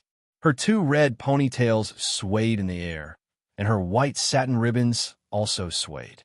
She was unable to accept what was happening. Does Toka not mind Oni-chan's presence? Did they take a shower together? With that thought in mind, a scene appeared in Kotori's mind. Shido. Toka was wrapped in a towel. Her face was flushed. She rubbed her hands together and said shyly, "Let's take a shower together." Toka. Wu Yin looked at Toka in a daze. He got up from the tub and walked up to her. He looked into her purple eyes. Shido. Toka. Wu Yin and Toka's eyes lit up as they murmured her name. Their mesmerized faces slowly inched closer to each other. Puff! Steam rose from Kotori's head, and her cute little face turned crimson. Kotori whimpered and cupped her face with her hands. She shook her head violently again. No! Toka and Oni-chan wouldn't do something like that. Kotori pursed her lips and said hesitantly. She didn't have confidence in her own words. Kotori raised her foot. She wanted to check out the situation with her own eyes. However, when she thought about how Wu Yin and Toka might be doing something in the bathroom, Kotori couldn't bring herself to move her foot down. No, Kotori said embarrassedly. A calm voice came from behind Kotori. What do you mean? Big brother and Toka won't do anything embarrassing at home. Kotori answered subconsciously, and then her whole body froze. I won't. Kotori's eyes were filled with tears. She tried to comfort herself, but this time, she wasn't talking about the bathroom. Instead, she was talking about the voice behind her. Kotori gulped. Her neck cracked as though it had rusted. She turned around slowly, and when she saw the figure looking at her with a spurious smile, all the joy in her heart flew away. Kotori crooked her head and forced a smile. Oh, Oni-chan. Oh ho ho, good morning. Wu Yin raised an eyebrow. He turned his head to the side and looked at the night sky outside the window. The moon can be seen clearly in the night sky. Then he nodded with a brilliant smile on his face. Ah, good morning to you too. Kotori shuddered when she saw Wu Yin's brilliant smile. She looked like she's about to cry, but no tears came out. Why? Why am I here and not in the bathroom? Wu Yin narrowed his eyes and he pressed down on Kotori's head. He chuckled. Haven't you heard that the same move is useless against a Saint Seiya? No, I mean against me, your brother. Plus, Wu Yin rubbed his chin and he chuckled as he reminisced. What's more, you failed the first time you used the same move. Kotori shuddered when she saw the smile on Wu Yin's face. She didn't forget the price she had to pay when she fell at the hands of her older brother. Kotori whimpered and said meekly, Be big brother. I know I was wrong. Wu Yan's face turned cold when he heard that. You know you were wrong? I remember that you said the same thing the last time. Do you think I'll believe you? Gulp. Kotori gulped and forced a smile. Brother, you'll forgive Kotori, right? Kotori is your cute little sister. Yeah, my cute little sister. Wu Yin caressed Kotori's red hair. His lips curled into a grin that sent chills down Kotori's spine. So, my cute little sister, how do you want me to punish you in order to forgive you? Punish. Punishment, punishment, punishment, punishment. Kotori's face paled. Was this so-called punishment referring to the one from last time? Kiss. A blush crept up Kotori's neck and covered her entire face. Kotori's face turned red when she saw the smile on Wu Yan's face. She screamed and she turned around to run. However, with her power sealed, Kotori is just a normal human. Wu Yan, who is on the verge of reaching Tier 8, is no different from trash in terms of speed. Kotori only managed to run 2 steps before a hand grabbed her collar and pulled her back. When Kotori realized she was back to her original position, A smirk on his face enlarged in her eyes. In the next instant, the mischievous smile on his face and the panicked face on his face directly overlapped with each other at almost zero distance. Ugh! Coteries' red eyes widened. She couldn't believe her eyes. Her first kiss was taken away by her cheap older brother, just like that. His arms encircled Coteries' waist, and he squeezed her soft and petite body into his embrace. Wu Yin straightened his head, and he bent Coteries' body a bit. Then he used his tongue to force open her teeth, and he stuck his tongue into her mouth. Coteries' mouth rapidly widened. When Coterie recovered from her daze, her small tongue had already been entangled by a large tongue. Moreover, the large tongue even coiled around her small tongue domineeringly and began to stir irregularly. Ugh, ugh! Coterie whimpered. Her small hands couldn't help but touch Wu Yan's chest. She wanted to push, but she couldn't muster up any strength. She wanted to hit him, but she couldn't raise her fist. In the end, Coterie could only watch as the man enjoyed her lips. Her consciousness started to blur. At the top of the stairs, two figures were tightly in contact with each other. Their heads were constantly moving left and right. From their overlapping lips, TSK, TSK, sounds could be heard endlessly, adding a bit of warmth to this cold staircase. Their tongues intertwined, and the pleasure was transmitted into their minds. The man was intoxicated, and the woman was absent-minded. The man was even more intoxicated, and the woman was becoming more and more absent-minded. This scene was repeated repeatedly. After a long time, the two lips finally parted. Their expressions once again entered the eyes of the two people. However, one of them was normal and seemed to have mastered the Tao. As for the other, her face was flushed red. Her eyes were blurred, and she was panting heavily. She was unable to control herself. Coterie clutched Wu Yan's clothes tightly as she slumped into Wu Yan's embrace. The white ribbons on her head swayed as if she's shy. Coterie gasped for air as she looked at Wu Yan with her misty eyes. She mumbled something while gasping for air. Oni Ai-chan. Wu Yan held his breath when he heard Kodo's mumbling. He stared at her flushed face, her watery eyes, and her panting face. He couldn't hold himself back anymore. He reached his mouth out again and took control of the lips he tasted once before. Ugh. Her teeth were attacked, and her tongue was captured. Coterie passively accepted everything that was happening to her. She slowly closed her eyes. The flirtatious atmosphere was still lingering. Chapter 441. The next morning, the sky once again turned gray. The originally good weather was completely covered by the dark clouds that covered the entire sky. The earth also seemed to have dimmed a little, and the vitality also dissipated a little. Everything became a little listless. Looking up, people can only see the dark clouds rolling in the sky. The birds also seemed to be frightened by something and flew away. Everything looks so listless. Only experienced people know that it's about to rain.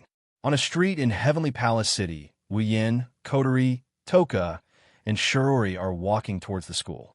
At this time, Toka is beside Wu Yin, happily eating a piece of bread in her hand. Wu Yin is lazily yawning. He looks like he didn't sleep enough. Coterie walked in front of everyone. She didn't even look back. Her usual cheerful expression is gone, replaced by a blush from time to time. Ever since they left the house, the four of them have been walking in the same manner. Shirori has been staring at Coterie ever since she left the house. Her eyes flashed with a thoughtful light. When they were about to go their separate ways, Shirori turned her head and whispered into Wu Yan's ear, "Shido, don't you think Coterie is a bit strange today? Is that so?" Wu Yan blinked his eyes, they're already tearing up from yawning, as he replied nonchalantly. Shirori didn't mind. She knew that Shido was always like this. They would never have the energy to wake up in the morning, so she continued, "Normally, Coterie is always smiling when she goes out, and it's inevitable that she would jump up and down when she walks. She's always so cheerful, but look at her today. Not only is she smiling, she doesn't even say anything. She just keeps walking forward. She's not like the usual Coterie at all." Shirori continued. Also, Coterie was acting strangely in the morning. Usually, Coterie's laughter is heard at home, Yin looked at Coterie, who was walking in front of him. His wine-red eyes scanned every inch of Coterie's body. When he noticed that Coterie's face is slightly red, he couldn't help but chuckle. Coterie's abnormal behavior is most likely due to the kissing scene last night. Coterie woke up from the kissing scene and screamed with a red face. She ran into her room and didn't come out. She only came out in the morning after Shirori called her. She didn't even dare to look at him. Wu Yin found it funny. Coterie in her younger sister mode is so innocent and fun to play with, of course. Wu Yin has to thank Shirori for this. If it wasn't for her presence at home, Coterie wouldn't dare to use the black ribbon and turn into commander mode. Otherwise, he would have lost a few pieces of flesh last night. Silently thanking Shirori, Wu Yin laughed.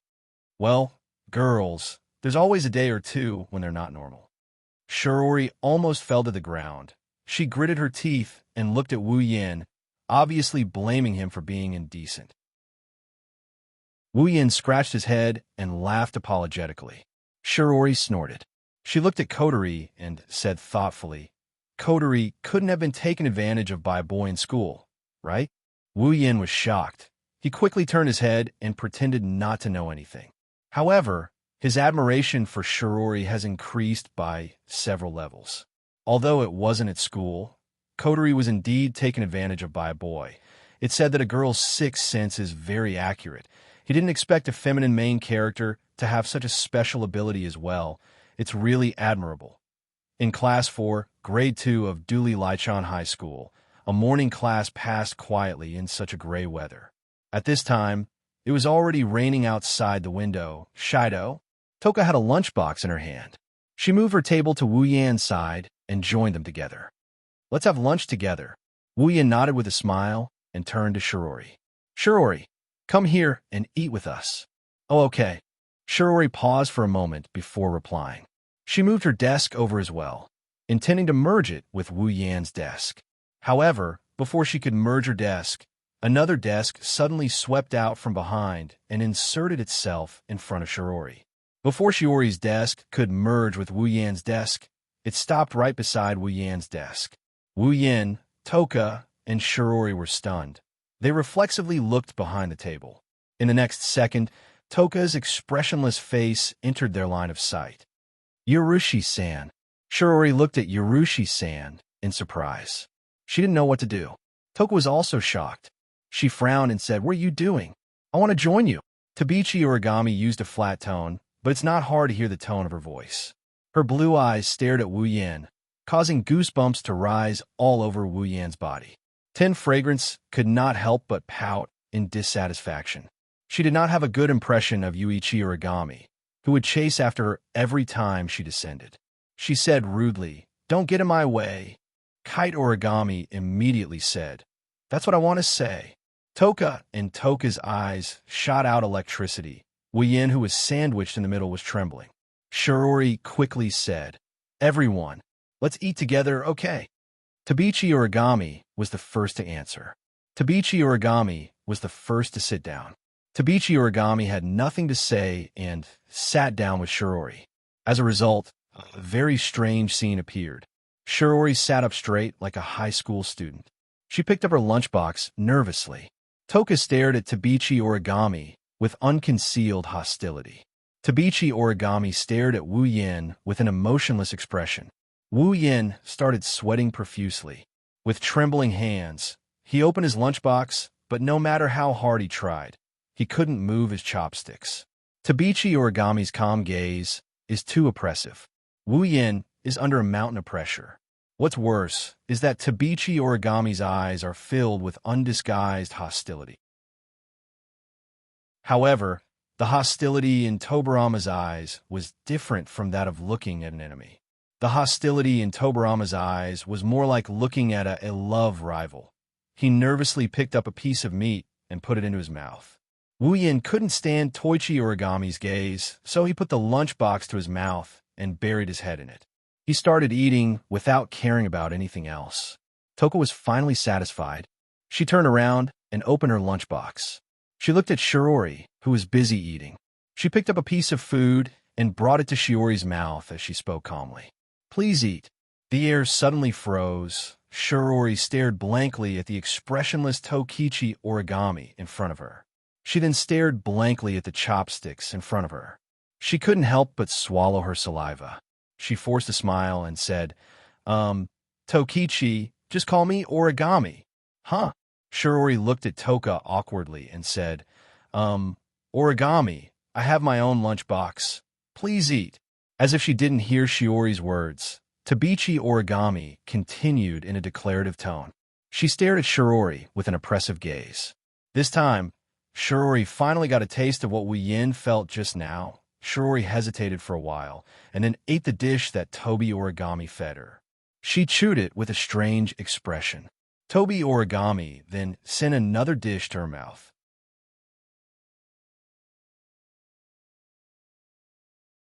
Chapter 442. Looking at Shirori sullenly accepting Tabichi origami's feeding, Wu Yin didn't feel happy at all. Instead, he felt a deep sense of sympathy for Shirori. Although Tashichi origami was also a cute girl, the pressure of having no subordinates was already very high. When he was facing it, he almost broke out in a sweat, let alone Shirori. The scene in front of him and the way Tokichi origami looked at Wu Yin as if she was looking at a rival made Wu Yin very certain. Tokichi origami really became a lesbian. Wu Yin's thirst for gossip is burning. He's curious. He's curious about what happened between Tabichi origami and the main character of this world for her to be so stubborn. In the original work, she was constantly thinking about pushing down at Tsukashido. In this world, the main character became a Yuri girl due to the feminization of the main character. These two must have a dark history. With that thought in mind, he stopped paying attention to the two lovey-dovey girls. Ignoring Shiori's pleading gaze, he calmed down a bit. Shido, that guy is really strange, Tokichi origami said to Shido while eating her lunch. Even Shirori became a bit strange. Let's not worry about it. Shirori isn't in any danger anyway, Wu Yin said. Inside, he's grumbling. For Shirori, this is probably the biggest crisis she's going to face. Her sexual orientation was changed at this moment. The warning signs of a spacequake have been detected in this area. Please go to a nearby shelter as soon as possible. This is not a training. This is not a training. This is a real warning. Please go to a nearby shelter as soon as possible. Please go to a nearby shelter as soon as possible. I repeat, the warning signs of spacequake have been detected in this area. The shrill warning sound from outside the window made everyone in the classroom, except for Tokichi origami, stop what they were doing and look outside the window. That included Wu Yin and Tokichi origami. Spacequake warning. Shirori was shocked and stood up from her seat. Keeping the chopsticks in her hand, Tabichi origami walked out of the classroom without saying a word. She didn't even say a word to the others and disappeared from the classroom door. This made Shirori unhappy. What? Student Ueni, no matter when, why is her behavior always so strange? Last time, she didn't pay attention to anyone, and this time, it's the same. To think that I thought that she really wanted to be with us. No, not with US. It's with you. Ah, that's right. Wu Yin stood up from his seat and looked at Tokichi, who was still calmly eating. He helplessly pulled her up. Shirori, take Tokichi origami to a shelter. Shelter? Tokichi origami's head tilted in confusion. She didn't seem to understand why. Shirori heard Wu Yan's words. Shido, what about you? I have something important to do. Wu Yin patted Shiori's shoulder and said to Tokichi origami, Tokichi origami, be a good girl and don't run around. You have to go with Shirori, okay? Hey, Tokichi origami said unwillingly. I want to go with you, Shido. Wu Yin bitterly smiled. It's not that he didn't want to take Tokichi origami with him. After all, Tokichi origami was not the original Tokichi origami who was unstable after her power was sealed. In this world, Tokichi origami was wearing the sealing ring. As long as Wu Yin wanted to, Tokichi origami could release 100% of her power at any time. If he didn't want to, he could also seal her power back in an instant. Compared to the unreliable original, where he had to worry about losing control of his power, Tokichi origami's seal was different.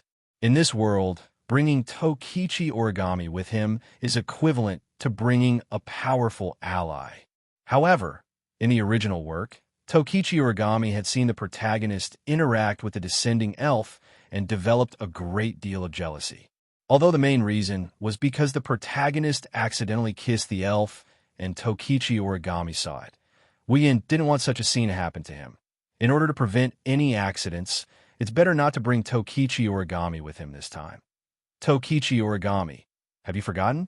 Woo-Yin smiled at Tokichi Origami and said confidently, I am very strong. Ten Fragrance was startled. Only then did she remember that the man in front of her had blocked her attack the first time she met him. Even if that attack was done casually by her, an ordinary human would definitely not be able to block it. At that moment, Ten Incense could only mutter. I understand. Woo-Yin nodded and looked at Shirori. Shirori, I'll leave Tokichi Origami in your care. Be careful, Shirori said. She didn't object to Woo-Yin's actions anymore. Even so, it's still a little irrational for someone who doesn't know anything. She's also a little worried. Under the gaze of the two girls, Woo-Yin ran out of the classroom and headed outside. No one noticed that after Woo-Yin turned a corner, his body flashed with an illusory light. After the light flashed, Woo-Yin's figure disappeared from the spot above Heavenly Palace City, inside Fraxinus. The automatic door to the command room opened and Woo-Yin ran in, attracting everyone's attention. After all, Woo-Yin is the most important part of Ratatasker's strategy against the elves. On the command platform, Kotori, who was wearing a black ribbon, saw Woo-Yin's arrival in her commander mode. However, unlike the others, Kotori's face is cold. She looked at Woo-Yin with a dangerous glint in her red eyes. It's like she's looking at a bitter enemy. She can't wait to bite off a piece of flesh from this person. It was natural for her to react this way. Commander mode Kotori wasn't as soft as little sister mode Kotori. She hated Kirin for kissing her so much that her teeth were itching. Last time, he had seen her naked in the bathroom. This time, he had stolen her first kiss. What about the next time? Next time, wouldn't he push her onto the bed? Kotori had the urge to cut this hateful bastard into pieces for the sake of her chastity. However, the most helpless thing was that she was too easy to bully when she was in little sister mode. She was seen naked by this guy and even kissed by force. She actually developed a little bit of feelings for him. Could it be that this guy was really the god of strategy who specialized in attacking elves? Even a human with elven power like me can't avoid being conquered. Kotori sighed and inadvertently glanced at the sealing bracelet on her body. Perhaps everything was already decided the moment she put on the sealing bracelet. Who knows? Maybe everything was already decided the moment she put it on. Woo-Yin didn't know about Kotori's complicated thoughts. He ran into the command room and looked at the screen. He looked at the descending elf. Captain, you're here. Yuki Chinyu stood beside Woo-Yin. As Woo-Yin's assistant, he has to cooperate with Woo-Yin.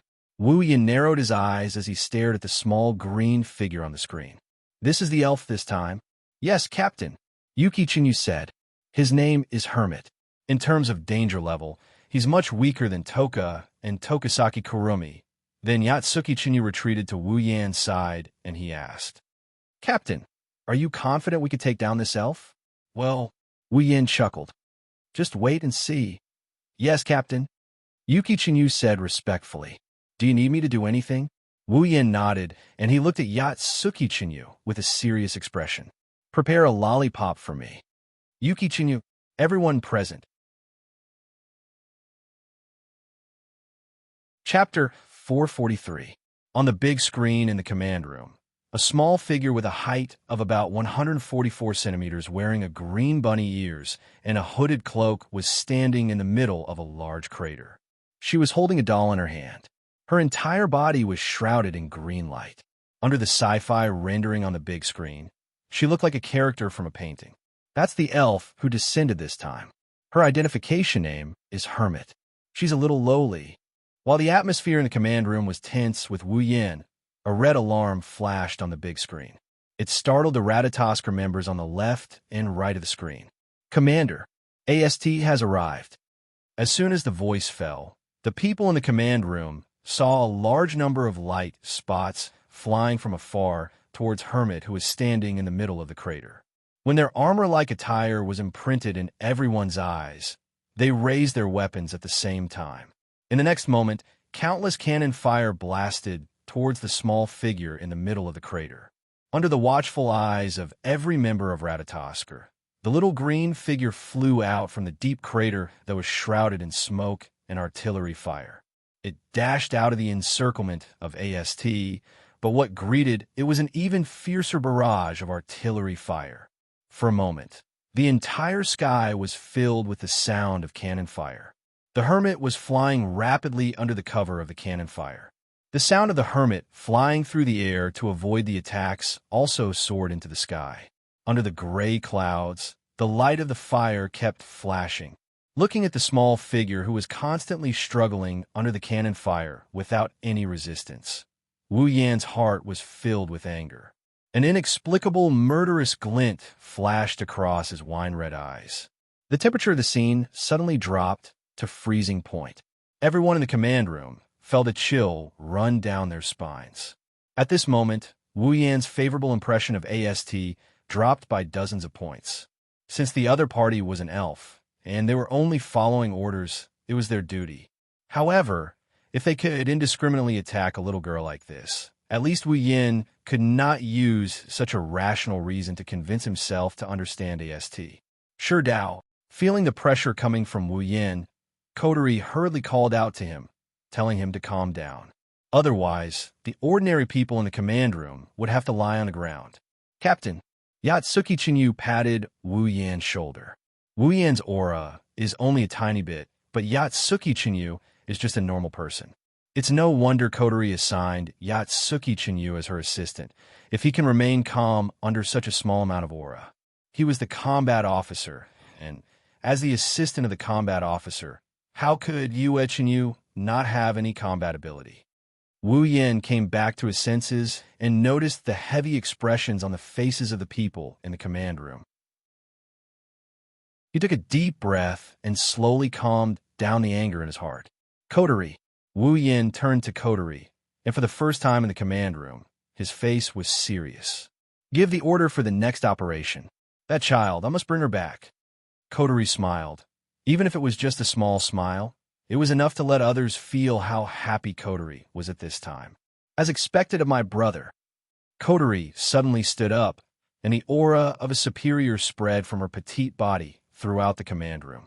There was no doubt that at this moment, Coterie's body was full of endless majesty. Everyone, prepare for the first level of the strategy. Yes, everyone present was infected by the pressure and majesty displayed by this pair of siblings. Their blood was boiling, and there was a fire burning in their hearts. Everyone's face was flushed red, and they were eager to give it a try. The atmosphere in the command room was also raised to the highest point. Coterie turned to look at Yue Chinyu below the platform. Sure, Dao, you're in charge of full support. Yes, Commander. Yue Chinyu ran out of the command room, and before that, when Coterie gave the first order, Wu Yan already ran out of the command room. Coterie looked at the excited people in the room, and she smiled with satisfaction, looked up at the big screen, Hermit and AST, and her eyes were burning with fire. Let's start the war between us. Heavenly Palace City, under a commercial building, two figures surfaced from a corner. They raised their heads and looked at the commercial building in front of them, after which they scanned their surroundings. Although the surroundings were very quiet and there was not even a single person in sight, the two of them knew that if they were not careful, this quiet place would be bombarded with countless cannon fire. Is that Loli in here? Without turning his head, Wu Yan rubbed his chin and asked Yatsuki Chinyu who was behind him. Huh? Yue Chinyu laughed, no longer paying attention to the word little Loli in Wu Yan's mouth. His face became serious. Fraxinus has sent word that Hermit has indeed entered the house. The AST around the house has also entered standby mode. They seem to think that it's not worth destroying the house just to deal with Hermit. After all, the reconstruction work is not only troublesome, but also expensive. Unexpected reality. Wu Yan commented, then reached out his hand. Did you bring what I asked for? Yes. Yes. Yue Chinyu said a bit unnaturally, took out a lollipop from his pocket and gently put it in Wu Yan's hand. There's a trace of helplessness on his face. Wu Yan weighed the lollipop in his hand. His wine-red eyes looked at Yue Chenyu with deep meaning. You're quite good at taking out lollipop. You must have done this a lot, right? Yue Chenyu almost hit his head on the wall. Captain, can you not make this kind of joke? Wu Yan clicked his tongue. I'm praising you as a necessary skill for the 21st century's youth, to be able to practice it to such a level. Oh, you have a bright future. Yue Chenyu could only make an ugly smile. He said helplessly, Captain, are you sure you want to use this lollipop to deal with an elf? Yue, this is where you don't get it. Wu Yan patted Yue Chenyu's shoulder, and he continued in a serious tone. Any creature that is related to Loli, even if it's a fairy, Lolita's destructive power is limitless. Is that so? Yue Chenyu's face was full of doubt, but since his captain said so, Yue Chenyu had nothing to say. Then I wish you success, Captain. Well, just wait and see. Therefore, from the corner, a lightning-like figure flew out from it and streaked across the sky. With a slight whoosh sound, the figure flashed into the commercial building in front of him, leaving behind a young girl who was struggling with the lethality of the lollipop. She was hesitant there. In the commercial building, Wu Yan pressed the wireless headset his ear. He flew upstairs. He said, Coterie, where's Hermit? Coterie's voice came in not long after. It's just one more level up. One floor up. Wu Yan looked ahead. There's a big door at the corner. Is it there? It's in there. Yue Chenyu's voice came from a small communication device in Wu Yan's pocket. Captain, AST's troops haven't shown any signs of movement, but there's no way to guarantee that they won't. Wu Yan nodded. He stood in front of the door and pushed it in without hesitation. Suddenly, a dark hall appeared in front of Wu Yan. Chapter 444. In the quiet floor, the darkness completely isolated this area. Walking here, one could clearly hear their own footsteps and even a trace of echoes. Around them, there were some mannequins standing in different postures. In the dark environment, these mannequins seemed to be shrouded in a layer of shadow and coldness, making the atmosphere in the entire space a little strange. Even Wu Yan felt a bit nervous in this eerily silent environment. Perhaps every building has the potential to become a haunted house at night. Wu Yan looked around and tilted his head. Where is she? No, where's the elf? Wu Yan pressed the wireless earpiece and asked, Coterie, are you sure the elf will appear here? The environment here is pretty much the same as the original work. However, the original work didn't specify which building the lowly elf went into. Also, unlike the original work, Wu Yan didn't meet the elf before she descended. Thus, it wouldn't be strange if the plot changed. According to the results of the analysis, Hermit should be there. Can you be a little more patient? Don't tell me you're afraid. Wu Yan raised an eyebrow at Coterie's taunting. As expected, Commander Mode Coterie needs to be taught a lesson. Suddenly, a bunny doll fell from the sky in front of Wu Yan and hung upside down in front of Wu Yan. Are you here to bully Yashina too? The sudden appearance of the doll in front of him and the voice gave him a fright. He almost shot out an electric shotgun. Luckily, Coterie's voice came from his wireless earpiece. Otherwise, things would have gotten out of hand. Looking at the bunny doll, Wu Yan lifted his head to look at the ceiling. He saw the sprite he once saw on the big screen, and now it's the sprite he saw on the big screen. It was a beautiful young girl who looked like a French doll. Her long blue hair was slightly curly, casually scattered in front and behind her, looking like two blue torrents. A green cloak with rabbit ears covered her small body all the way to her calves. She wore a pair of green boots on her feet, and behind her there was also a tail-like accessory connected to a white fur ball. At this moment, the rabbit-eared hoodie was still on her head, covering her head under the hoodie. As long as she lowered her head slightly, she would be able to cover the area above her nose. Under the hoodie, a pair of large eyes were looking forward. They were the same sky-blue pupils that looked as if they were formed by a lake. It was very captivating. She has a dreamy appearance and a petite figure. She's about the same age as Flandre-chan. She's also holding a bunny doll with a black eye patch that looks like a pirate's eye patch on one of its eyes. Without a doubt, this was a very adorable little girl. In terms of appearance, even if there was an unconcealable immaturity, there was no way to hide her lovable temperament. Compared to little Flanderchan, she was only on par with her. She was simply too adorable. Yoshino. Level 70, Hermit. Yoshino. The water and ice elf. Looking at this girl who looks like she just walked out of a manga. She's a manga character. Even though he's been through the baptism of at least 10 girls who aren't any less beautiful than Yanban, Wu Yin couldn't help but be dazed for a moment. He has to admit, this elf girl in front of him is too cute. After all, this is the first time he met her. The scene in front of him is the same as in real life. Of course, it was only for a moment, not even 0.1 seconds. The elf girl in front of Wu Yin didn't notice it. The fairy who was hanging upside down on the ceiling stared at Wu Yin with her blue eyes. He couldn't see any emotion in her eyes. It's as if she had nothing to do with this. She lifted her leg and landed on the floor. She looked at Wu Yin while raising the rabbit plushie in her hand. She's Yoshino, so this is Yoshino, right? Wu Yin narrowed his eyes as he looked at the single-eyed bunny doll in Yoshino's hand. Don't think that this is just an ordinary bunny doll. This doll, called Yoshino, isn't an inanimate object. It's another personality created by Yoshino's spiritual power. In other words, there was an independent personality in this small doll. As long as Yoshino's spiritual power connected it to his hand, this independent personality would appear. This personality would replace Yoshino's introverted self to communicate with the surrounding things.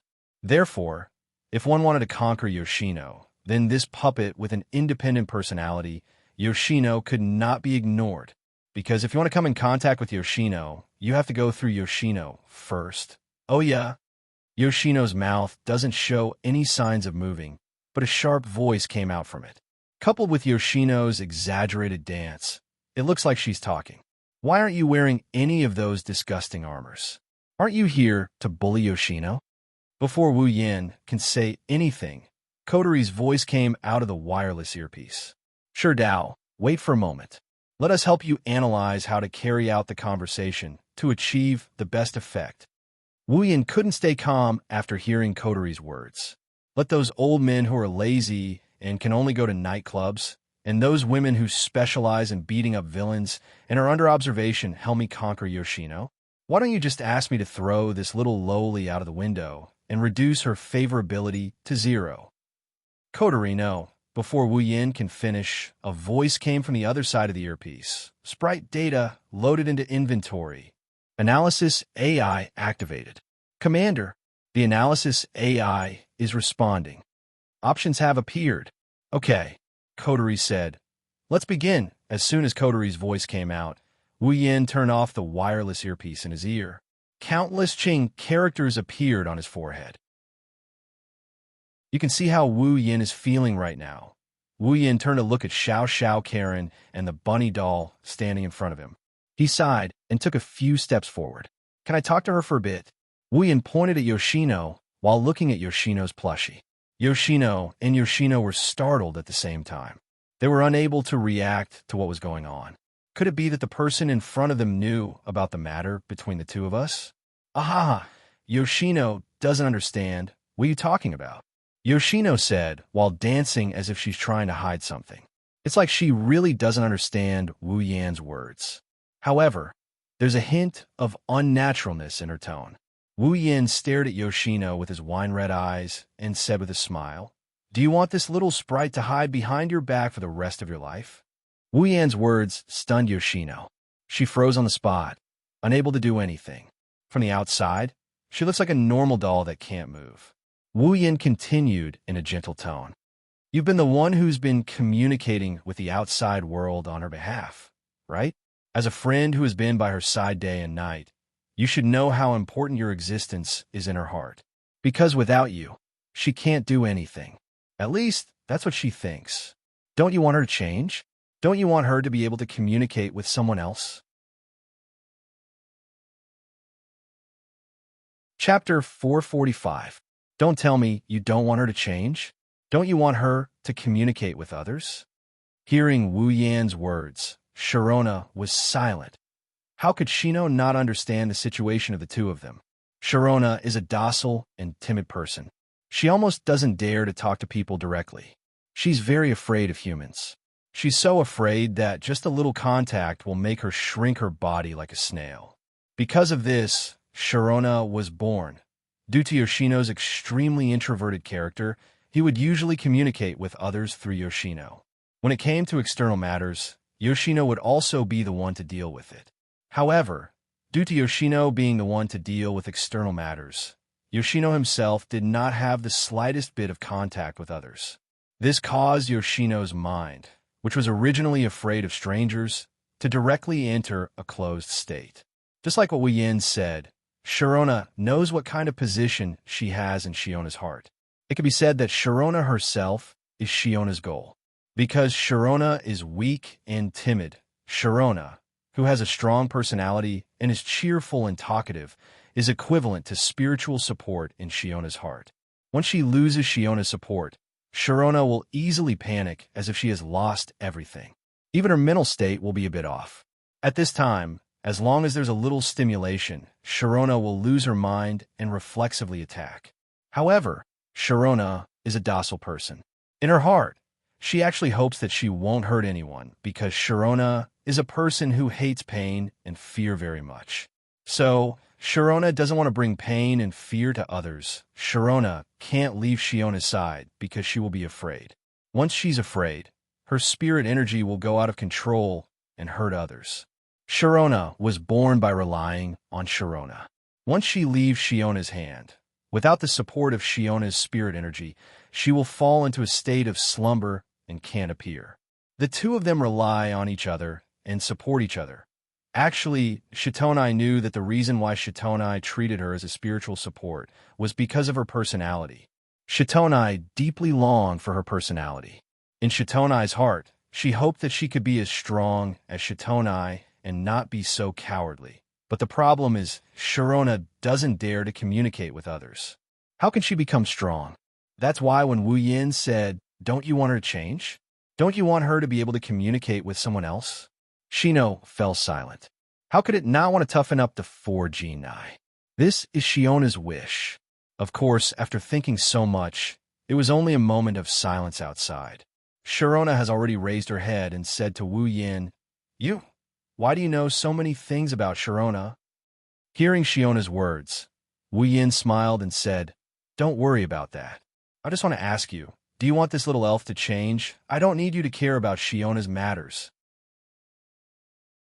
Sharona said in an unfriendly tone, "You humans bully Sharona every time and almost hurt Sharona every time.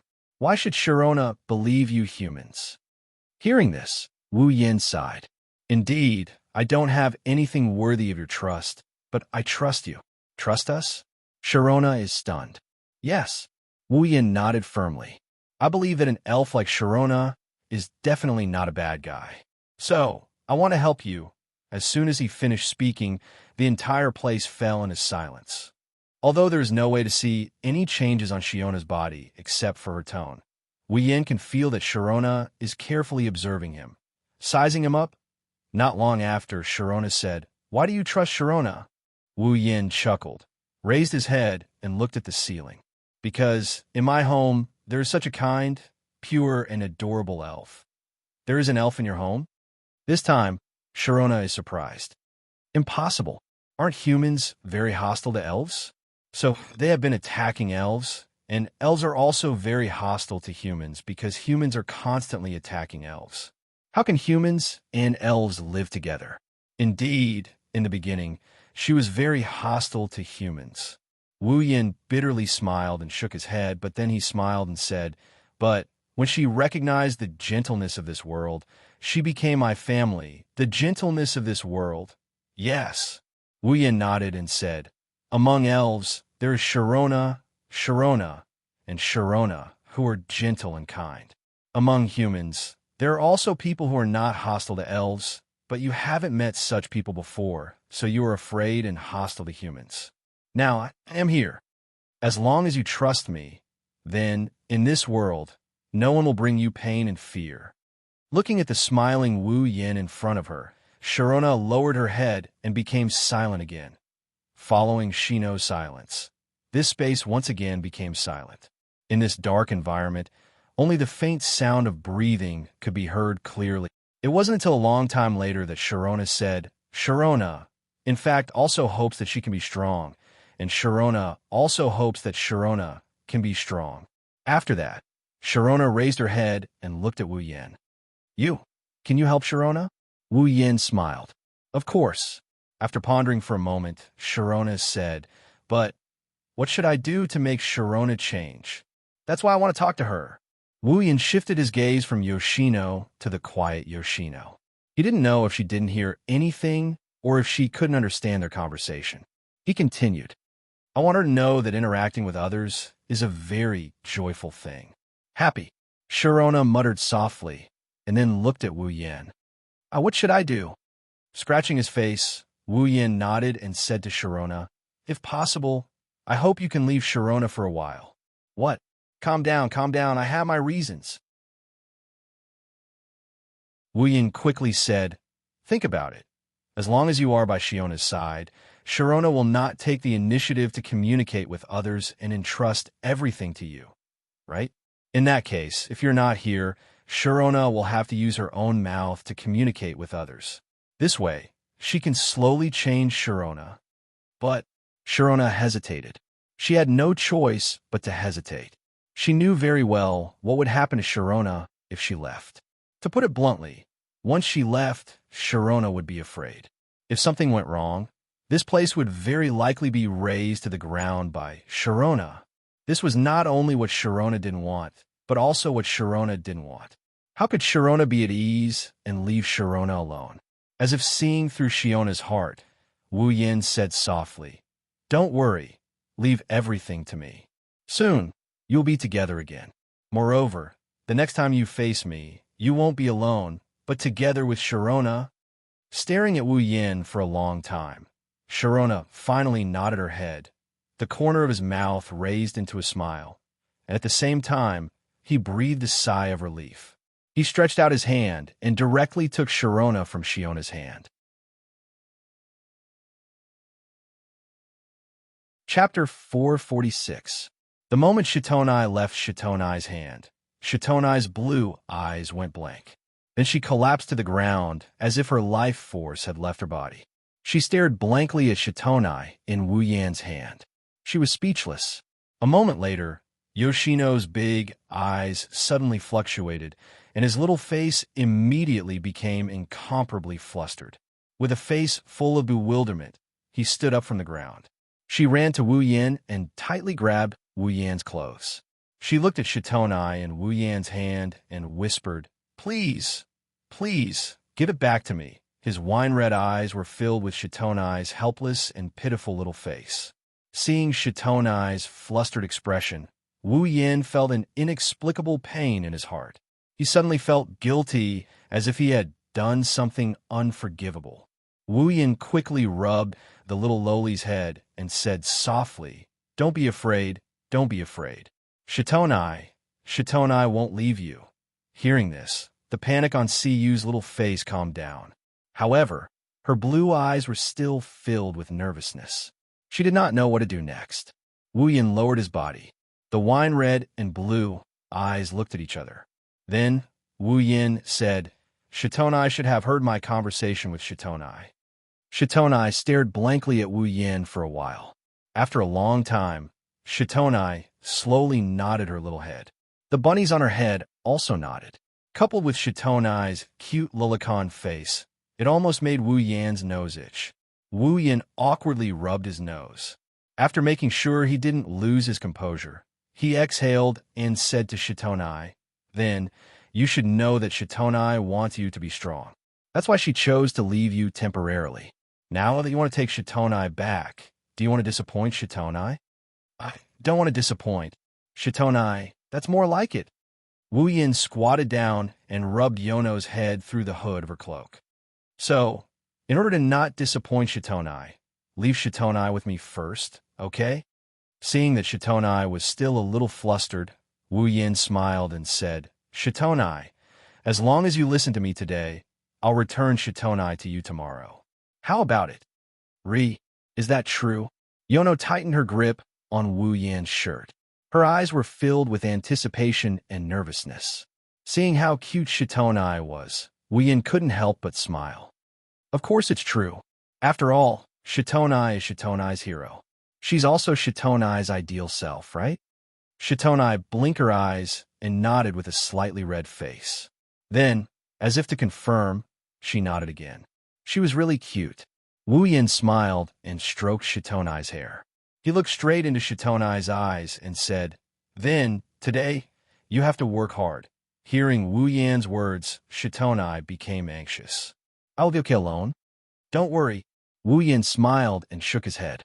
He said softly, Even without Shitonai, your hero will not disappear. At least for today, let me be Shitonai's hero. Shitonai raised her head and looked at Wu Yan's face. Shitonai's blue eyes flickered. Then, she nodded. You're pretty good. In the command room of Fraxinus, Coterie couldn't help but smile as she watched the progress on the big screen. More than 2/3 of the favorability points had filled up the progress bar of Fraxinus favorability points. As expected of the commander's older brother, Kanazuki Kyui looked at Wu Yin on the screen like he was on a pilgrimage. He almost knelt down and put an incense stick in his mouth. Even though he's a fake, not everyone can fake the commander's older brother. Coterie's smile widened when she heard Kyui's words. She froze when she heard Kyui's words. It's a good thing he's the commander's brother. He won't do anything to the commander.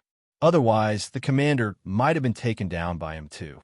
Kanazuki Kyui patted his chest. He didn't notice Coterie's darkened expression and continued talking to himself. Well, that's true. Even if he's a fake, they're still siblings. Why would he lay his hands on his sister? Even if he did, the commander wouldn't fall for his older brother. It's not like he's a prostitute.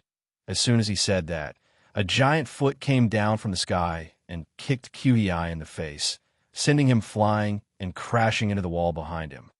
Why? Kanazuki Kyui said as he collapsed against the wall. Coterie's face was livid as she stared at Kyui. Thinking about what he said, Coterie's anger rose even higher. Why? How dare he ask why? What do you mean he won't lay his hands on his sister? That guy did it with his mouth. Also, what did he mean by it's not like he's a prostitute? Isn't that the same as calling me a prostitute? Coterie completely forgot that Kyui said it's not like he's a prostitute under the premise that he won't fall for his older brother. Coterie snorted and looked back at the screen. Her face reddened as she thought of something. As for Kyui, he fainted. Inside the commercial building, Yatsuki Chinyu stared blankly at the cute lowly hiding behind Wu Yin. He still hasn't recovered from the shock. No way. Yatsuki Chinyu's lips twitched. He couldn't stay calm. That's it. Oh my God, it's only been 15 minutes. Time isn't going to stop my great career. Wu Yin looked at Yatsuki Chinyu with disdain. Ever since Wu Yin found out that there's a real man under that pretty face, he's been a lot more casual with Yatsuki Chinyu. Yatsuki Chinyu didn't care about Wu Yan's disdain. Instead, he looked at Wu Yin with admiration. Captain, how did you do it? Please teach me. Wu Yin pursed his lips and smiled. He didn't answer Yatsuki Chinyu's question. Instead, he pointed at Yoshino and pushed Yoshino, who was hiding behind him a little bit, so that Yoshino's head was exposed to Yatsuki Chinyu's eyes. Yatsuki Chinyu was petrified. At this moment, Yoshino was holding a lollipop in his hand. He was slowly licking it. Although there was no expression on his face, one could faintly see a bit of joy in his blue eyes. Yatsuki Chinyu's mouth opened into an O shape. Don't tell me, he was defeated by a lollipop? After that, Yatsuki Chinyu looked at Wu Yin. At this moment, Yatsuki Chinyu's admiration for his captain was like the water of the Yangtze River. No wonder he's called the god of strategy by all the members of Ratatoskr. After that, Yatsuki Chinyu secretly glanced at Yoshino, who was licking the lollipop. He secretly remembered this trick in his mind. Chapter 447. Opposite the commercial building, On the top floor of a building, two AST girls are standing there with weapons in their hands, glaring at the opposite side like a tiger watching its prey. One of the two AST members was Kyuchi Origami, and the other was a mature woman around 25 years old. She was the captain of the AST frontline unit. "What about the permission to attack?" Yuichi Origami said expressionlessly, as usual. However, from her pair of blue eyes, one could see a trace of impatience. It was as long as elves existed in front of her eyes for a second, she would not be able to tolerate them. The captain of AST seemed to have gotten used to the former's way of speaking, so he replied nonchalantly, "I don't think so for the time being. After all, our opponent is that cowardly hermit. It's not worth it for us to destroy such a big building and send out a reconstruction team. It's different from that powerful Princess Pasha." After saying that, she seemed to have thought of something and turned to look at Tokichi Origami. "But it's really unbelievable. No matter how you look at it, there's a girl who looks like a princess who transferred to Dulizen High School that you're studying in. Not only is she in the same class as you, but there's also no elfin reaction on her, and there's nothing suspicious about her household registration. What's going on?" The captain of AST didn't know that all of this was Ratatosker's handiwork.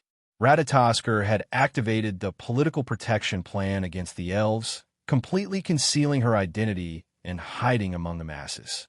As long as Toka didn't show any psychic waves, AST would at most treat her as a girl who looked like a princess. There would be nothing suspicious about her, and AST would have an excuse to kill the wrong person rather than let her go. From this, one could see how brilliant Ratatosker was. Perhaps AST didn't know that they had an opponent hiding in the dark. Unfortunately, the powerful Ratatosker had a commander who was usually very astute, but would occasionally go against nature. As a result, a certain true ancestor would be shot when he was walking. Tabichi Origami opened her mouth slightly when she heard her captain. After a while, she regained her expressionless face and looked at the building in front of her. No one knows what she's thinking. It was not until a certain moment that a voice came from their radio that the two of them turned their attention back to the conversation. "Captain, Hermit spotted." The two of them froze at the same time and turned their heads to look in the direction of the commercial building. Then, the two of them quickly discovered a green figure running out of the commercial building and running towards the other side of the street. The captain of AST could not help but frown. Hermit has come out of hiding? Why isn't there any psychic wave? Moreover, why didn't they fly but run instead? While the captain of AST was muttering, Toichi Origami stomped on the ground and fired the propellers on her back at full power. She flew towards the green silhouette on the ground at full speed. "Wait!" The captain of AST was shocked.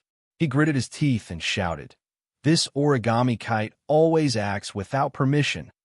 Seeing that Koichi Origami was already on the move, the captain of AST could not let him deal with the elves alone, so he could only follow. "Everyone attack!" Suddenly, the sound of ejectors firing continuously rang out from the top of the buildings surrounding the commercial building. They rushed towards the green figure running on the ground. At the same time, continuous artillery fire also rang out. The originally undamaged street was mercilessly attacked by the cannons. The sound of explosions echoed through the sky, and smoke covered the entire street. After the cannon fire subsided, the previously undamaged street became riddled with holes. Amidst the smoke, the green figure rushed out. Other than some dust on her body, nothing else happened to her. Seeing this, AST no longer hesitated and continued to fire at the figure on the ground. However, under the barrage of attacks, the green figure was like a vigorous warrior. He dodged left and right, dodging the incoming attacks. At the same time, he continued to move forward unwaveringly.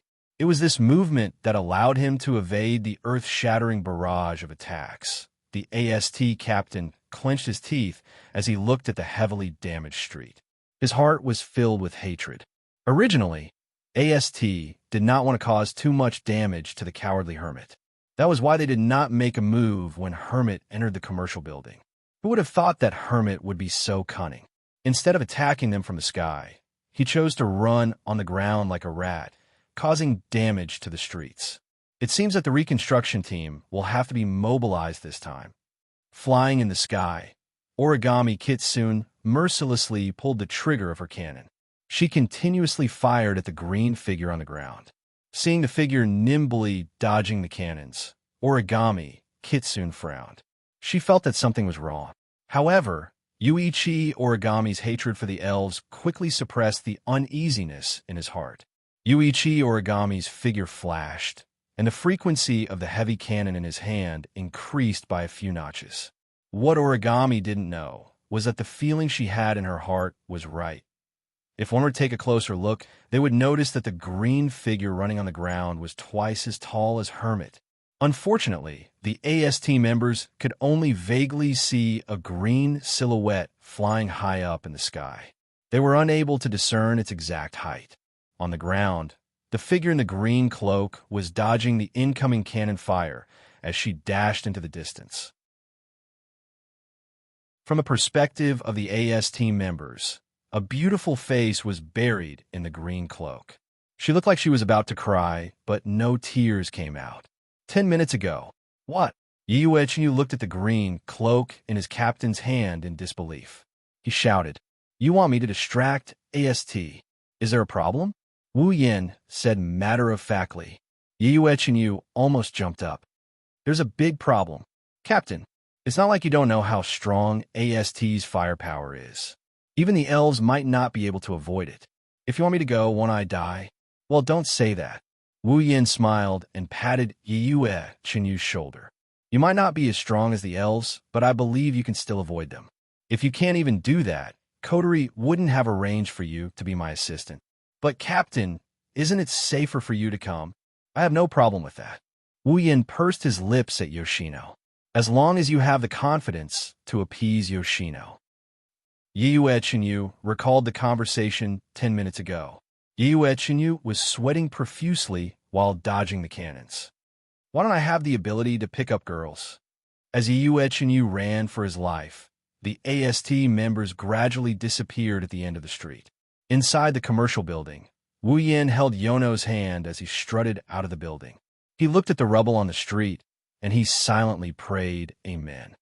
"Brother, Shido," Yoshino said uneasily. "Is that person okay?" Wu Yin smiled. "It's okay. That uncle won't die that easily." "Uncle? Well, you can call him that from now on."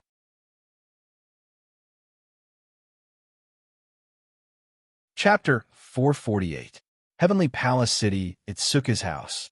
Wu Yin pushed open the door to his house. He led Yoshino, who was looking around nervously, into the living room. At this time, Wu Yi's house was very quiet. There was not a single person in the hall. This was to be expected. Shirji and Toka had taken refuge when the spacequake alarm sounded. Even though the alarm had been lifted, it would still take a while for them to return home. Kotori is still on the command deck, talking to Wu Yin through the radio. "Shido, can't you seal Yoshino's power now?" Kotori asked in confusion. As far as she knows, the sealing bracelet isn't as troublesome as Shiori's ability. He needs to raise favorability first before sealing the elf's power. Wu Yin shook his head and said helplessly, "The sealing bracelet isn't as troublesome as Shiori's ability. In some ways, it's much more troublesome." "Much more troublesome?" "Yes." Wu Yin nodded and walked towards the living room while talking to Kotori in a way Yoshino can't see. To use the sealing ring, you must first clearly explain the ability of the sealing ring to the other party. Then, the other party must be willing to put it on for it to take effect. Otherwise, no matter how strong your ability is, you won't be able to put the sealing ring on an elf. Wu Yin glanced at Yono, who was gripping his hand tightly. She looked anxious, and he sighed. Fourth Banai, on the other hand, has a rather delicate personality. If we rashly tell her the ability of the sealing bracelet without a certain foundation of feelings and explain our purpose, it might cause her to subconsciously panic, and then her spiritual energy might completely go berserk. This is going to be troublesome. Kotori felt a headache coming on. Wu Yin and Yoshino's conversation was captured on the big screen in the command room. Based on their conversation and Yoshino's cowardly behavior, Wu Yan's claim is entirely plausible. Then what should we do? Coterie asked. Maybe Coterie didn't notice that her independent and shrewd self is starting to rely more and more on Wu Yin when it comes to making decisions. Wu Yin chuckled, and he consoled her. Ma, don't worry about it too much. Yoshino is an easy person to get along with.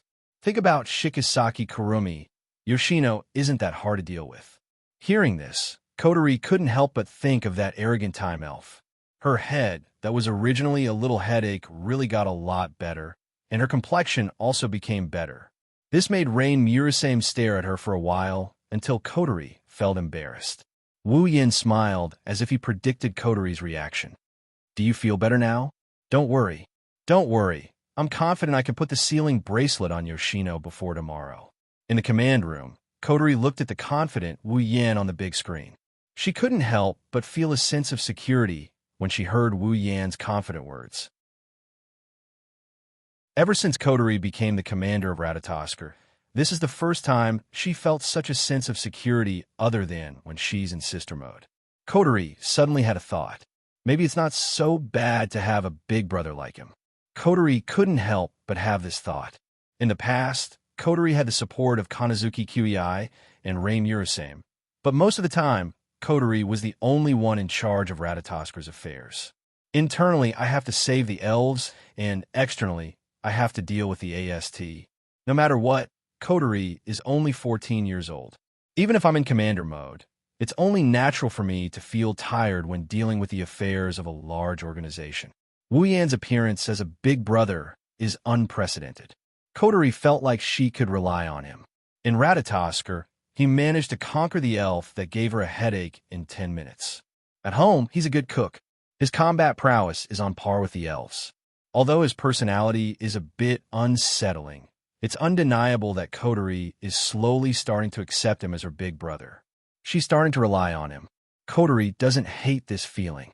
But when Coterie realized that she had such thoughts, she was startled. Could it be that this big brother, whom she had only known for less than a month, had become so important to her? Thinking of this, Coterie blushed. She couldn't help but feel shy and rebellious. To put it simply, she was being too proud. How can I not worry about a scum like you? Coterie didn't even think before she said it. Wu Yan's confident smile froze. He said angrily, I say, Coterie, even if you don't trust me, you don't have to call me a scum.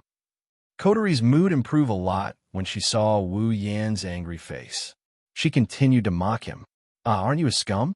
Then who was the one who did that? That thing last night.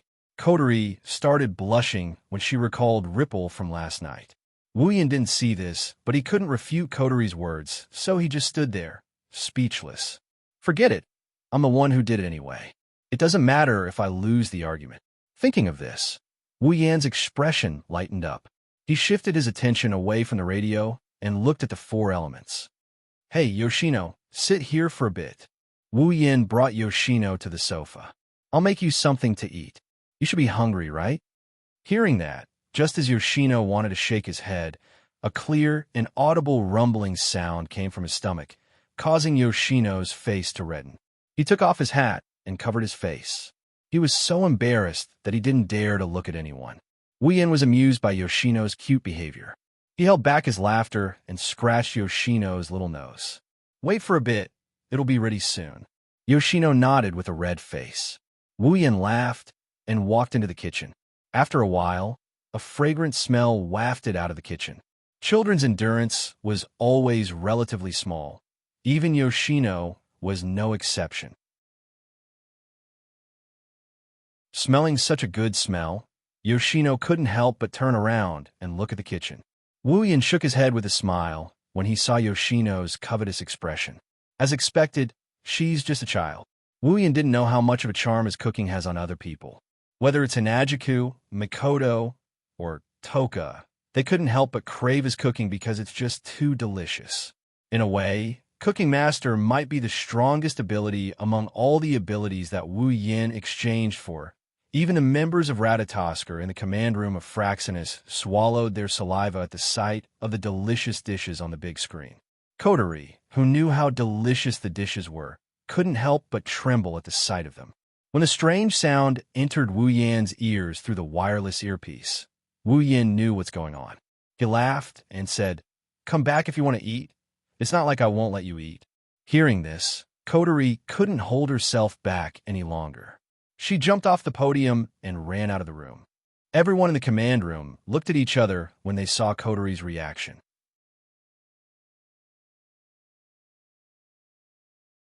Chapter 449. At this moment, two delicate voices suddenly rang out from the main entrance. "I'm back." The moment the voice rang out, Siyu, who was sitting on the sofa, jumped in fright. Her small face immediately became incomparably flustered. Her head looked left and right, as if she was looking for a place to hide. For a moment, she was actually at a loss of what to do. When the footsteps began to sound and were getting closer and closer, the corners of Yoshino's eyes couldn't help but tear up. She really didn't know what to do, so she lowered her head. At the same time, a cold air was emitted from Yoshino's body. In the space around Yoshino, the cold air was like steam, slowly rising, causing the temperature of the entire hall to drop a lot. On the sofa where Yoshino was sitting, thin sheets of ice directly formed. In the kitchen, as soon as he heard the sound outside the door, Wu Yin secretly knew that it was not good because he knew that with Yoshino's personality, it was already very difficult for her to face him. If it wasn't for Yoshino's words, Yoshino would have already gone berserk like the original.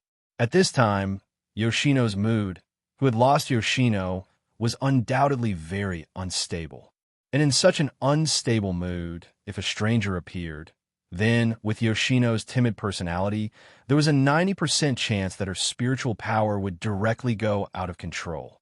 As expected, hearing the approach of a stranger, Yoshino's heart began to fear, and with this fear, her spiritual power really went out of control. Looking at the cold air that began to spread to the surroundings, Wu Yin quickly flashed. In the blink of an eye, he appeared beside Yoshino and hugged Yoshino. Almost as soon as this small body entered his hands, an extremely cold air was transmitted from the small body in his arms into Wu Yan's body, causing Wu Yan to groan, and his whole body couldn't help but tremble. Yoshino was also greatly frightened. In the midst of panic, she was hugged by someone. Anyone would be more afraid, and Yoshino was the same. Immediately, one of Yoshino's hands was raised. On top of it, a dense cold air flickered. However, in the next moment, Yoshino's hand that was filled with dense cold air stopped, and the cold air on it also dissipated. "Yoshino, calm down." Resisting the corrosion of the cold air that entered her body, and allowing it to be like an electric current that destroyed her body everywhere, Wu Yin fiercely clenched her teeth, and with a trembling voice, she tightened her body, tried to use her body temperature to make Yoshino feel a little safer. Those people are Big Brother's family. They won't hurt Yoshino. So, Yoshino, listen, you have to become strong. Hearing the trembling voice that came from her body, Yoshino's mind finally calmed down, and the panic in her eyes also began to slowly dissipate. The consciousness that she nearly lost due to fear also gradually returned to her mind, allowing Yoshino to regain her senses. After regaining her senses, Yoshino realized what she had done. Looking at the sofa that had turned into ice and the body that was hugging her and trembling nonstop, Yoshino panicked again. That. Yoshino looked at the slightly pale face of Wu Yan and said helplessly, I'm sorry, gently exhaling. Following Yoshino's recovery, the surrounding cold air also disappeared, and the cold air that invaded Wu Yan's body was the same. The internal organs that were frozen by the cold air also began to slowly recover under the powerful vitality of the true ancestor. A moment later, Wu Yan was once again in perfect condition. Looking at the flustered and guilty Yoshino in his arms, Wu Yan chuckled and rubbed Yoshino's head. Don't worry, everything has to be done slowly. It's normal that Yoshino hasn't gotten used to it yet, but Yoshino, don't be afraid. Even if Yoshino isn't here, I'm still here. Hearing this, Yoshino raised her head and looked at Wu Yan. Although there was still guilt in her big blue eyes, most of the fear and panic had disappeared.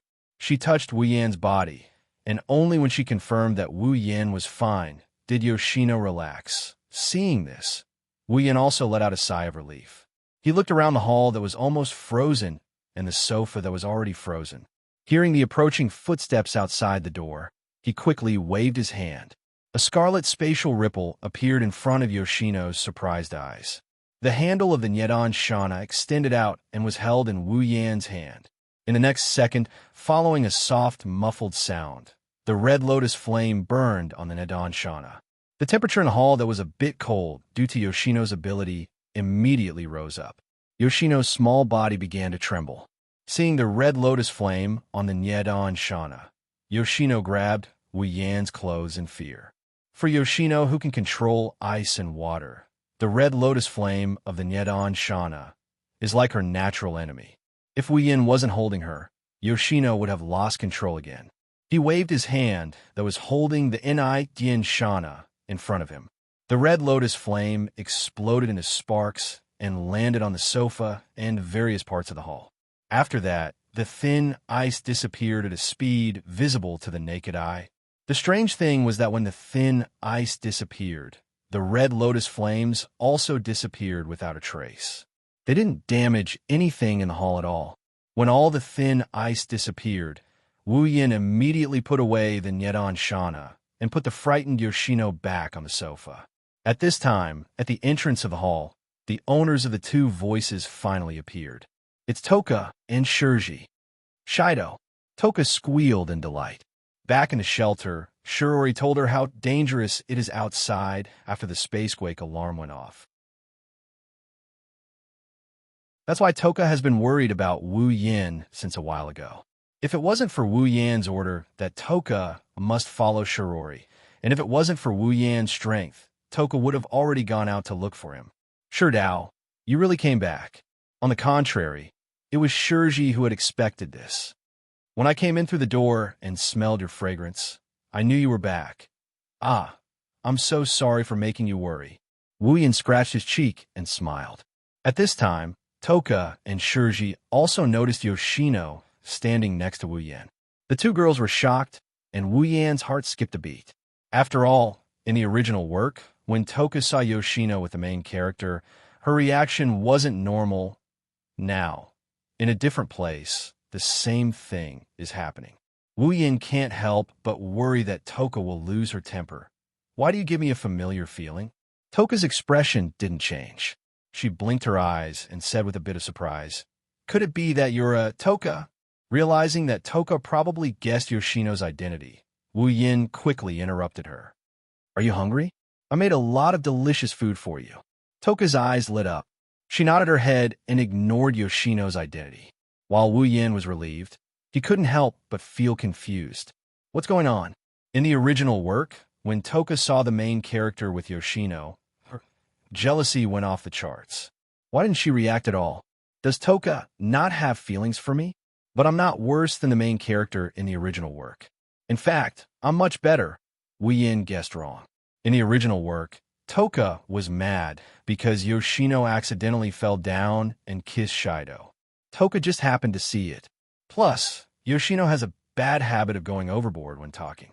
That's why Toka almost went berserk. Since there's no drama here, Toka has no reason to be jealous. After all, Toka doesn't even know what love is.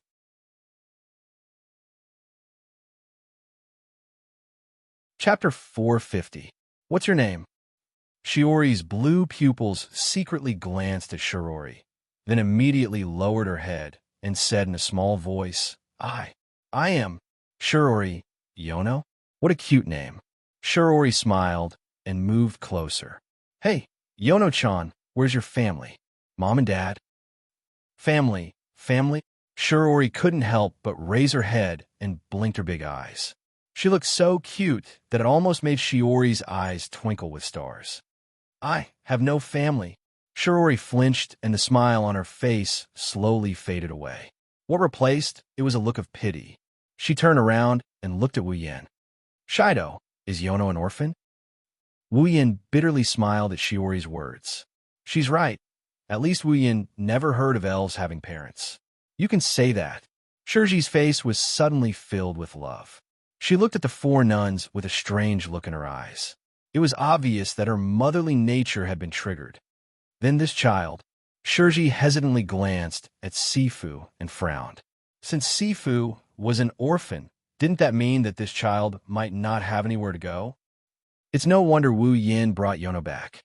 If she was in his shoes and met such a cute and lonely child, she wouldn't be able to resist the urge to bring her back. It's not just out of sympathy, it's also because a child with such good looks who has nowhere else to go would have a high chance of being targeted by human traffickers. Shirori didn't know that if Yono did encounter a human trafficker, unless Yono ran away as usual, the human trafficker would be turned into a popsicle. Kotori pitifully cried when she saw Shiori's intention to take Yono in. Sister, she's so pitiful. Can we let her stay at home? In theory, Wu Yin is the one who can make the decisions in this house. However, this isn't Wu Yin's house, it's Shirori and Kotori's. So, it's better to let the head of the house make the decision. Shirori agreed without hesitation. Wu Yin, on the other hand, couldn't stay calm. He pulled Kotori's sleeve and whispered into her ear. Hey, Kotori, don't tell me you want all the elves to live in our house. His warm breath made Kotori shiver. Not only did her ears turn red, her face turned red as well. Kotori almost ran away when she saw Wu Yin so close to her. After all, her first kiss was taken away by this so-called older brother last night. Kotori, who is in her younger sister mode, still can't face Wu Yin with a straight face. Kotori blushed and stammered. I can't do anything about it. The house for the elves isn't ready yet. I can only arrange for them to stay with us, so that way we can observe them. Wu Yin rolled his eyes at Kotori when she stuttered. But he didn't mind. If Toka and Yoshino stayed here, it wouldn't matter to him. In fact, he might even be able to take advantage of them. From the very beginning, Yoshino had been observing the crowd's performance the entire time. To the timid Yoshino, this was the first time that she had personally interacted with so many people. However, at this time, Yoshino couldn't help but think that the three girls in front of him weren't as scary as he imagined. Moreover, each one of them was as gentle as Brother Sherdao. Hey, aren't you going to eat? Shido's cooking is the best. Toka kept stuffing food into her mouth. Ever since she discovered Yoshino's identity, Toka subconsciously felt close to her. After all, they're both elves. Yoshino lowered her head and whispered, I'm full. Yeah, but you don't look like you're eating much, Toka said in a surprised manner. She stuffed a meat bun into her mouth and swallowed it. Wu Yin couldn't help but grumble inwardly. Do you think that everyone is a foodie like you? Since you're full, Yono-chan, do you want to take a bath with me? Shirori looked at Yoshino expectantly. Who knows if she was treating Yoshino as a real doll? Yoshino was shocked. She shook her head without hesitation. Shirori was disappointed, but she can't be blamed. Yoshino is afraid of strangers. It would be strange if she accepted Shiori's invitation to take a bath. However, Fourth Uncle's next words caused the people at the dining table to no longer be able to remain calm. I'll take a bath with Brother Shido. Toka and Kotori spat out their food at the same time. The food in their mouths exploded like fireworks on the table. Only Shirori, who didn't have any food in her mouth, managed to escape. As for Wu Yin, he wanted to spit out his food, but the food got stuck in his throat. Pounding his chest with all his might, Wu Yin hammered his chest so hard that it made pong-pong sounds. Finally, he managed to swallow the food in his mouth, but the result was him panting like a dead dog. But he didn't care about any of this. At this moment, he is looking at the reddened Yonko with an astonished expression. The expression in his eyes can only be described as marvelous. Yoshino wants to take a bath with him? This doesn't make sense. While Wu Yin was stunned, Toka and Kotori stood up and slammed their hands on the table. They shouted in unison. No! Shirori, who just regained her composure, was confused by the two girls' shouts. She looked at the two girls with a weird expression. She couldn't understand why they were so excited about Yoshino bathing with Wu Yin. Toka and Kotori blushed when they realized they overreacted. Kotori pursed her lips and looked at Yoshino. She decided to go all out. Oni-chan, how can you take a bath with Yoshino? Yoshino is a girl. Kotori looked at Wu Yin as if he's a pervert. Wu Yin almost flipped the table. Yoshino is the one who asked to take a bath together, not me. Toka's reason is much more straightforward. In any case, no means no. She looked at the furious Toka, the embarrassed coterie, the flustered Yono, and the confused Wu Yan. She shook her head when she saw Wu Yan with a face full of all kinds of colors. I say, Yoshino is just a kid. Why are you so agitated? But Kodori wanted to say something, but she couldn't. She looked at Shirori with a weird expression. She remembered that on the surface, Wu Yan is still her long-lost brother. With such a big reaction at this time, it was only natural that people would find it strange Kodori could only turn her head away and let out a muffled cry. I'm full. Toka wanted to imitate Kodori and get angry, but she couldn't bring herself to say, I'm full. In the end, Toka sat down with a dejected look on her face. She picked up the food on the table and started gobbling it up. Wu Yan was the only one left sitting there in a daze. Am I really going to take a bath with Yoshino?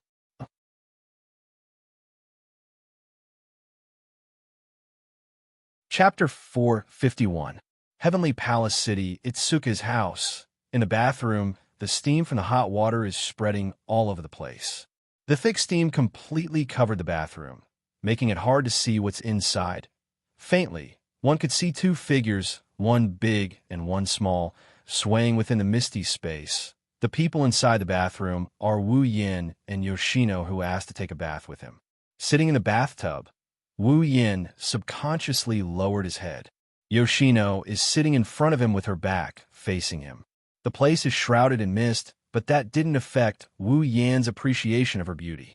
In fact, due to the obscurity of the surroundings, Yoshino's petite figure is filled with a different kind of allure.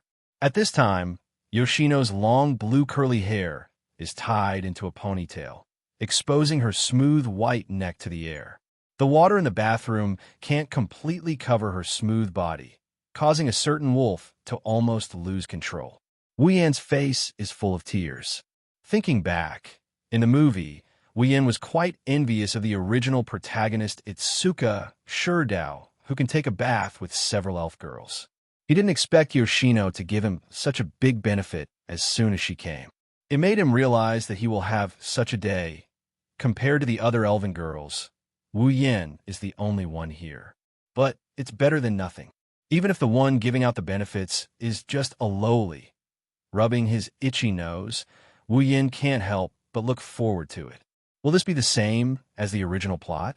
After conquering Yoshino, will they go to the hot spring? If it's possible, just thinking about it, Wu Yan can't help but laugh. Brother Shurdao. Yoshino couldn't help but speak, scaring a certain guy who was thinking about something improper. For a moment, Wu Yan thought his wishful thinking was seen through. What's wrong? Wu Yan's nervous voice came out of his mouth.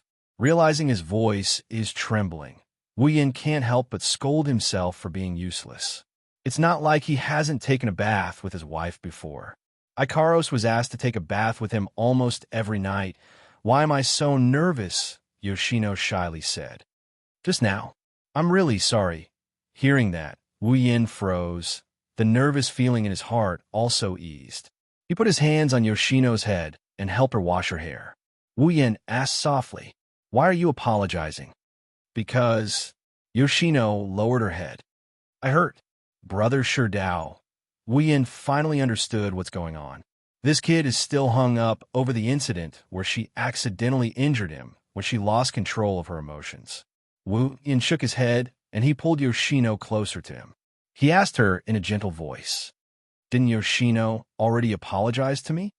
But, seeing Yoshino's expression, Wu Yan knew it's because Yoshino is someone who hates pain and fear. She doesn't want to bring pain and fear to others. She almost lost control in the hall and hurt herself. Maybe she's blaming herself, Wu Yan sighed.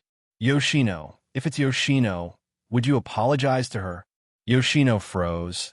She didn't expect Wu Yan to suddenly ask such a question. She blinked and pondered for a moment before shaking her head. Wu Yan shook his head as well when he saw the four nuns shaking their heads. He chuckled. Because Yoshino is Yoshino's hero, Yoshino has never said sorry to Yoshino, Is that right? So, you don't have to say sorry to me. Because when Yoshino isn't by Yoshino's side, your older brother is Yoshino's hero. Yoshino raised her head and looked at Wu Yan's wine-red eyes. She felt it was the most beautiful eyes in the world. Because Yoshino could see the love and tenderness in his eyes, Yoshino immediately lowered her head shyly. Yes, yes. Seeing Yoshino lowering her head shyly, Wu Yin couldn't help but laugh. This girl is really cute. She's the same as Xiaofu. She's the type that people can't be cruel to and don't treat well. Hey, Yoshino. After thinking for a moment, Wu Yin said to Yoshino, do you really not want to bring pain and fear to others? Yes. Yoshino was silent. Then, without the slightest hesitation, he nodded his head. It could be seen that Yoshino truly hoped from the bottom of his heart that he wouldn't harm others. He also hoped that he wouldn't bring the emotions that he hated to others. Seeing Yoshino nod her head, Wu Yin closed his eyes. Soon after, as if he had made a decision, he suddenly opened his eyes.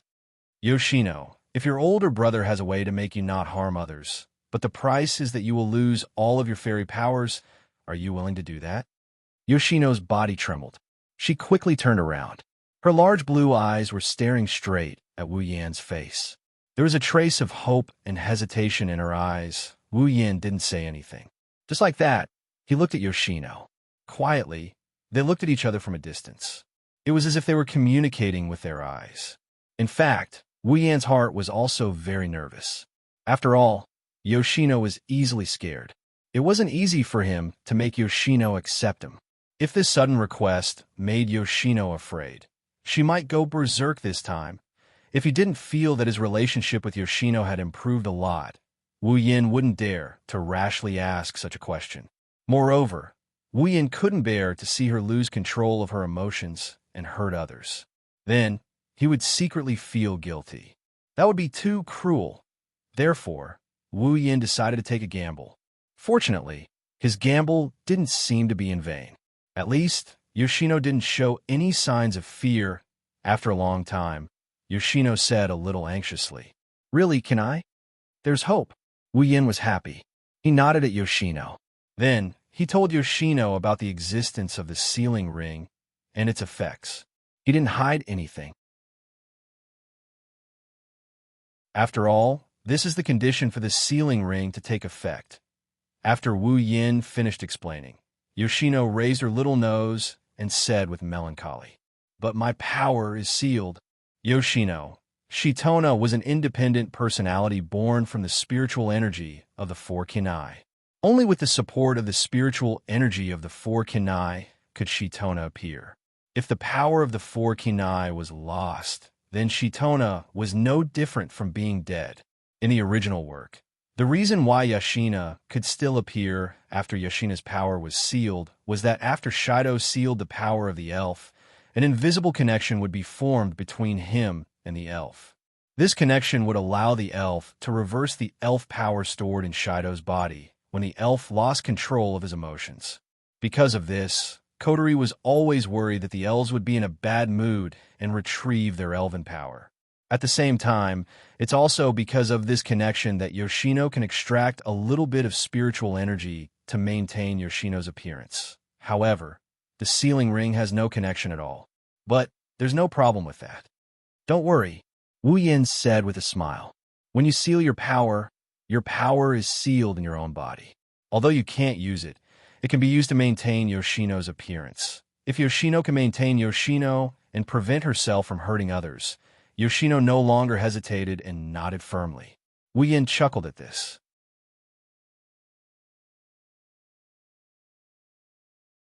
Chapter 452. This is... Siwon looked at the sealing bracelet on her wrist with a bit of surprise. Her big blue eyes were filled with curiosity and surprise. She could feel that when the red bracelet was put on her wrist, the spiritual force in her body had completely sunk into her body. In the past, he could sense the water vapor and cold air all the time. At this moment, he could no longer sense them, let alone use them. Although he can feel the existence of the fairy's power, Yoshino can't use it if he wants to. Siwon knew that if she wanted to use the power of the past again, she would have to get the consent of the man who was connected to her fate. There was no other way. Towards such a situation, Shino did not have any thoughts of resisting. Instead, he was faintly happy. In this way, he would no longer do excessive things to everyone when his mind was in a mess. After sealing Yoshino's energy, Wu Yin let out a sigh of relief and smiled. But when he saw the row of sealing bracelets on his wrist, Wu Yin bitterly smiled. The sealing bracelet paired with Flanderchan, Toka paired with Yakuni, and the sealing bracelet paired with Toka. The 3 white sealing bracelets took up almost half of Wu Yan's right wrist. This is just the beginning. Kotori and Tokisaki Kurumi might have their own bracelets in the future. When that time comes, 5 sealing bracelets might fill up his entire right wrist. Wearing 5 bracelets would definitely look out of place, wouldn't it? Sighing, Wu Yin muttered to himself. Forget it. I'll just wear it as a wrist guard. Speaking of which, when the sealing bracelets are linked together, it does look a bit like a wrist guard. How do you feel? You should be able to get used to it, right? Wu Yin grinned at Yoshino. He no longer has to worry about her losing control like before. Yoshino slowly nodded, but then she shook her head. She opened her mouth, but she didn't know how to describe her feelings. For a moment, she revealed a conflicted expression. Wu Yin laughed when he saw this. Wu Yin pulled Yoshino in front of him and said with a smile, "Well, you can slowly experience it in the future. After all, no one will attack you anymore. Come on, Big Brother will help you wash your hair." For some reason, Wu Yan's tone is a little perverted when he said this. Yoshino blushed and lowered her head to let Wu Yin wash her hair. The 2 people who were immersed in their own world did not notice that at some point outside the bathroom, the door leading to the changing room behind the glass door was quietly opened at this moment. Outside the door, a young girl with dark purple hair and a bow-tied hairband sneakily stuck her head in. Her amethyst-like eyes scanned the entire space before she tiptoed into the room and closed the door. The person who came in was none other than Toka. She glanced at the glass door of the bathroom, not far away, and then scanned the changing room.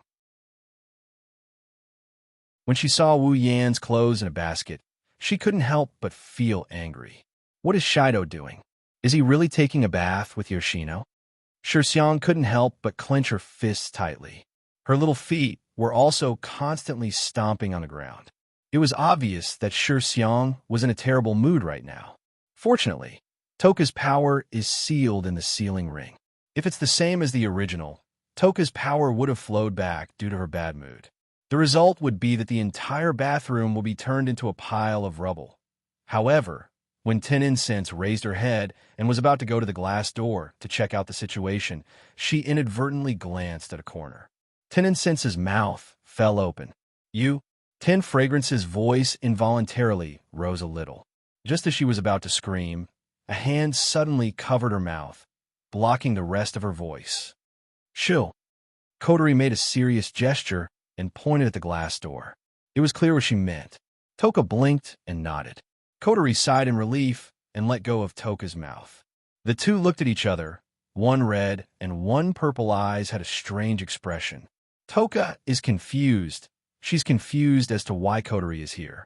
She's here because Wu Yin and Yoshino are taking a bath together. It made her feel uncomfortable. Kotori is here too. Does she feel uncomfortable? As for Kotori, she's embarrassed that her behavior was discovered. She can't explain it to Toka, but it's true that she felt uncomfortable when she heard that Wu Yin and Yoshino are taking a bath together. The 2 women had a tacit understanding and didn't talk at this time. Instead, after they looked at each other, they went to the bathroom's glass door and leaned their ears against it. That. Shido Gidge, what's wrong? That? Where? Here? I don't know why. It hurts. Bear with it. It'll be over soon, yes. Kotori and Toka immediately widened their eyes. Kotori felt a fire burning in her heart as she listened to the conversation and strange sounds coming from the glass door. Toka bit her lips. Her face was filled with anger, causing her mind to go blank. Unable to hold back her anger, Toka pushed the glass door open. Kotori, who was leaning against the door, screamed and fell to the ground. She angrily looked into the bathroom. Tears hung from the corners of her eyes as she shouted, "Sure Dao, what are you doing?" After shouting, Toka was stunned and couldn't speak anymore. Not only Toka, but Kotori on the ground, and the two people in the bathroom were also stunned. You. Wu Yin pressed his hand on Itsuno's head. He looked at the two uninvited guests. He didn't know how to react. Yoshino blushed, and she dipped her head into the water. The moment she moved, Yoshino yelped in pain, and she covered her head. Wu Yan's hand that was pressing down on her head is now tangled with her hair. Kotori was the first to understand what happened. Wu Yan's hand got tangled with Itsuno's hair when he was washing her hair. Kotori felt awkward. She replayed the scene in her mind when she overheard the conversation between the two. Her face started to burn up. Toka, on the other hand, was stunned for a moment. When she saw the two naked in the bathtub, she got even angrier. She stomped her foot and yelled, "Shido! WH, what are you doing?" Wu Yin gulped. Inside, he's complaining. Is Toa really jealous now? However, this thought completely flew out of his mind when he heard Tenin Sense's next sentence. All that was left was the thick shock on his face. Toka glared at Itsuno and yelled, "I want to bathe with you." Wu Yan's mouth turned into an O shape. His eyes were wide open. He couldn't stay calm. Kotori crawled up from the ground and was also bombarded by Toka's bold words. She couldn't get up from the ground again. Wu Yan was confused. He only had one thought left in his mind. I'm lucky.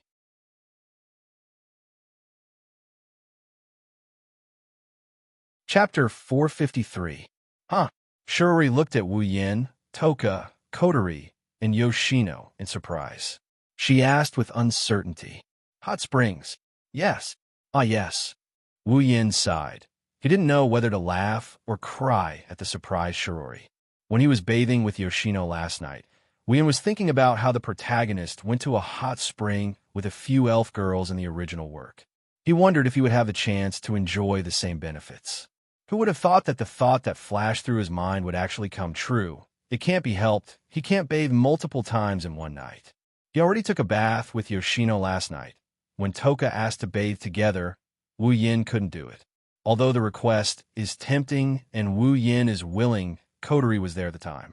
The bathing incident was supposed to end like this, but Toka seemed to have gotten serious. He made a big fuss and insisted on bathing with Yi Si, even if he had to die. Kotori almost changed into a black satin belt to keep the situation under control. Thus, Wu Yin yelled out loud, "Why don't we all go to the hot springs together tomorrow? That way we can all bathe together." This sentence spread throughout the bathroom, causing everyone to quiet down. In the end, it was actually decided just like that. That was why the scene before them was happening, hot springs. Shirori couldn't help but fall silent. Her heart faintly moved. For girls, hot springs were always a very attractive place. Even Shirori was no exception. But the problem is, mixed baths. Shirori carefully looked at Wu Yin. Her eyes flickered. It's like she's looking at a good youth who's about to go astray. Wu Yan's mouth twitched. However, Shiori's question made him swallow all the words he wanted to say. After all, their goal this time is indeed to soak in a mixed bath. Shirori saw Wu Yan's silence. She knew what the answer is. Her expression became strange. At the same time, the way she looked at the three girls changed to that of Wu Yan. Toka is fine. She moved in as Wu Yan's girlfriend, so it's reasonable for her to go to the mixed baths with her boyfriend. Yoshino is nothing out of the ordinary. To Shirori, Yoshino is just a kid. He had already taken a bath with her last night, so it didn't matter if he took a mixed bath again. But what's with Kotori? Isn't she his sister? She's going to have a mixed bath too? Although it wasn't that there weren't siblings who were close enough to bathe together. That was something that only happened when they were young, right? It's not like there aren't any who have grown up, but Shirori still feels strange. Under Shiori's strange gaze, Kotori couldn't help but feel embarrassed. She buried her head and couldn't say anything. She began to hate herself. What was wrong with her that she agreed to go with them? Wu Yan's gaze is also a bit evasive. After all, this is like a scumbag trying to capture a girl. It's really embarrassing, especially under the gaze of the other girl. In this silent atmosphere, after a long time, Shirori scratched her little face and sighed. "Then you guys go, I'll wait at home for you guys to come back." Shirori didn't know if it was just her imagination, but she felt like the four people in front of her seemed to be relieved after she said those words. Of course, if Shirori goes with them, then they will be under a lot of pressure. On the way to the hot spring hotel, Toka and Yoshino are like two curious babies who have never seen anything before. They're curious about everything. They kept pointing here and there. They're very energetic. Fortunately, they're not asking Wu Yin. Otherwise, Wu Yin would be mentally and physically exhausted even if he's about to take a mixed bath. Wu Yin didn't know what Kotori told Ratatoskr about this hot spring trip. Ratatoskr is paying for all the expenses. Even Murasame Rain was hired as a driver. Wu Yin didn't know what to think about this. If Kotori really wants to tell Ratatoskr something, she'll definitely switch back to commander mode. Once she switches back to commander mode, with her arrogant personality, would she still agree to take a mixed bath with Wu Yin? Wu Yin doesn't know either, but in the end, Wu Yin took advantage of the situation and didn't even need to spend money. Just like in the original work, under the lead of Murasame Rain, everyone arrived at the hot spring hotel. Of course, there were no AST people here to cause trouble. Shirori did not follow them, and Tokichi Origami had nothing to do with them. Naturally, she would not bring a group of AST people here to soak in the hot spring. Of course, the battle between Ratatoskr and AST in the original work would not happen. It's worth mentioning that Yoshino has returned to Yoshino's side. On this trip to the hot spring, Yoshino kept chirping, scolding Wu Yin from time to time, and attacking Toka and Kotori. This made the group hate this filthy rabbit. Wu Yin can't do anything about it. He took advantage of Yoshino's absence and conquered her while she was away. He even sealed her power in the process. It's only natural that Yoshino would be dissatisfied with him. When the group arrived at their destination, the sky was already turning yellow. This is the best time to take a bath in the hot spring. Wu Yin and the others really know how to pick a good time.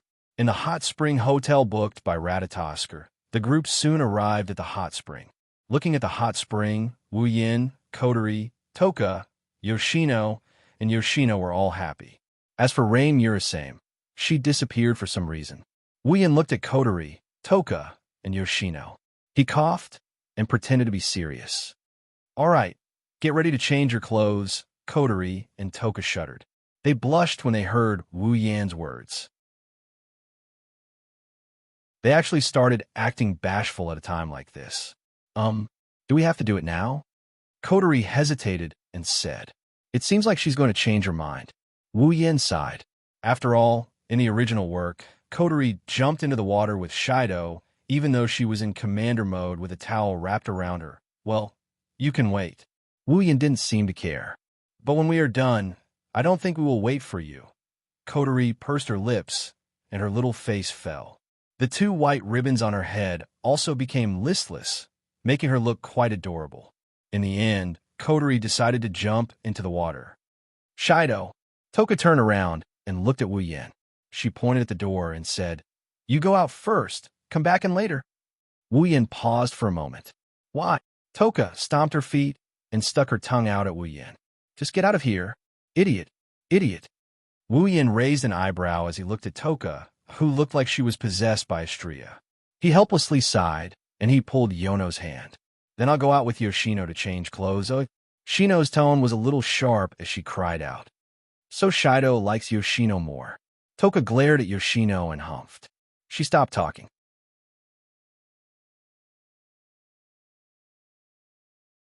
Chapter 454. In the changing room outside the hot spring, Wu Yin helped Yono take off her clothes while she blushed. Her tender body that he saw last night was revealed to him. Even though he saw her once last night, Wu Yin couldn't help but turn his head away. It's not that he's pretending to be serious, but if he doesn't do this, he's afraid that he'll lose his composure. Shideo-san, you're shy?" Siono smiled and teased. Wu Yin rolled his eyes and ignored her. Wu Yin picked up a small bath towel and wrapped it around Siono's body.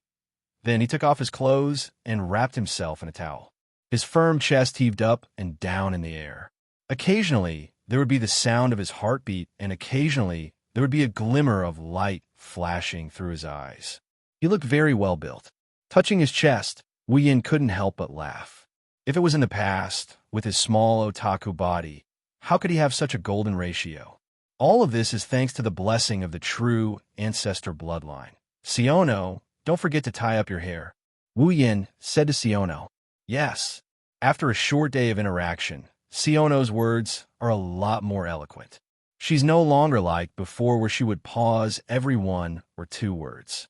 At least it's not that often, but her voice is still as low as before. And it's this change that made Siono surprised when she woke up. For Siono, who is very familiar with Siono, this change is already a great progress.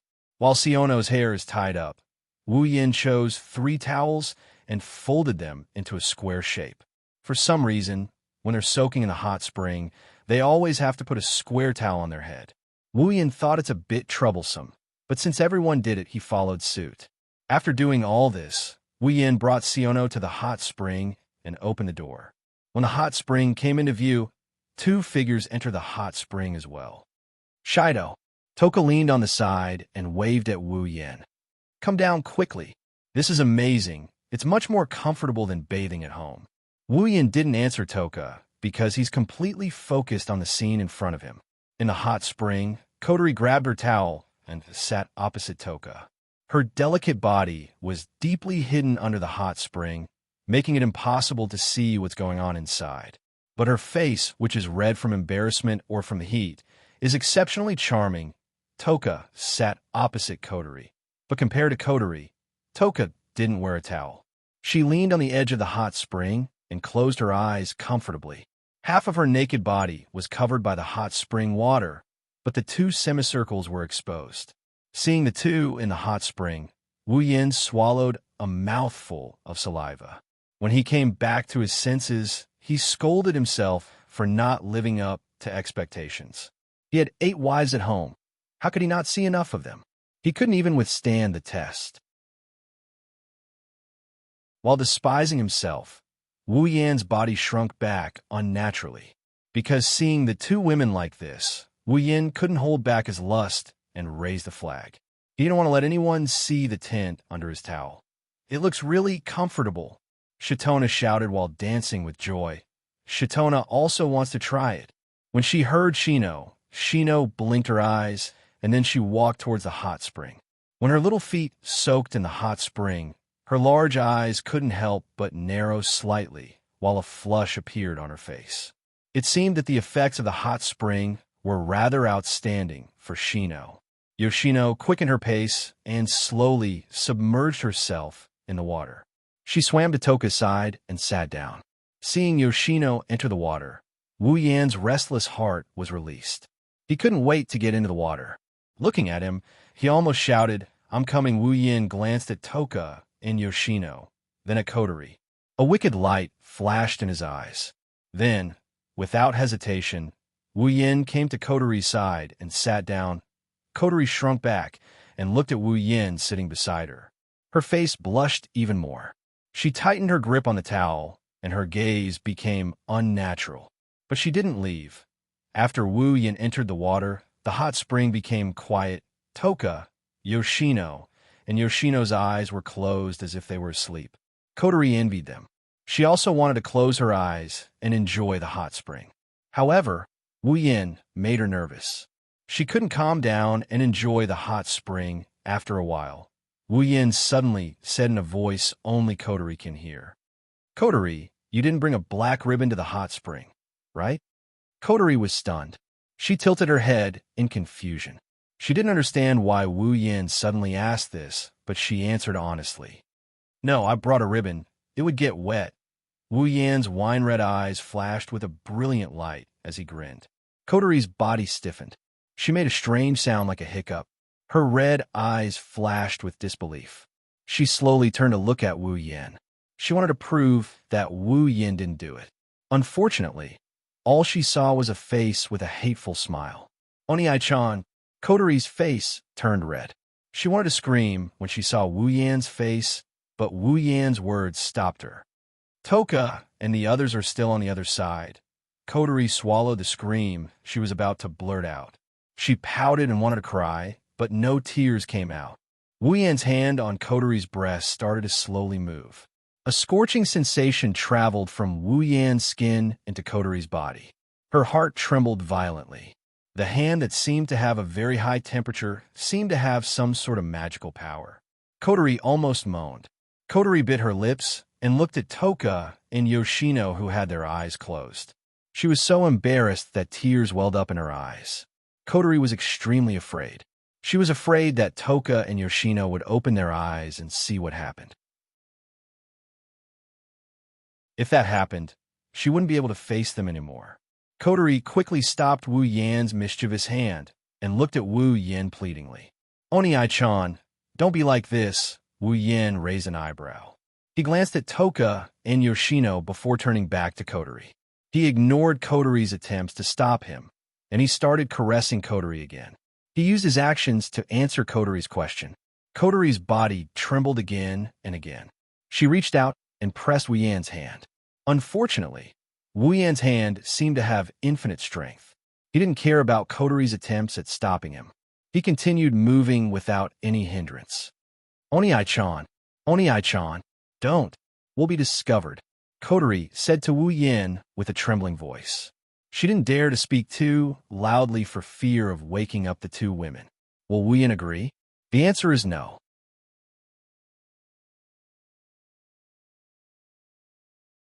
Chapter 455.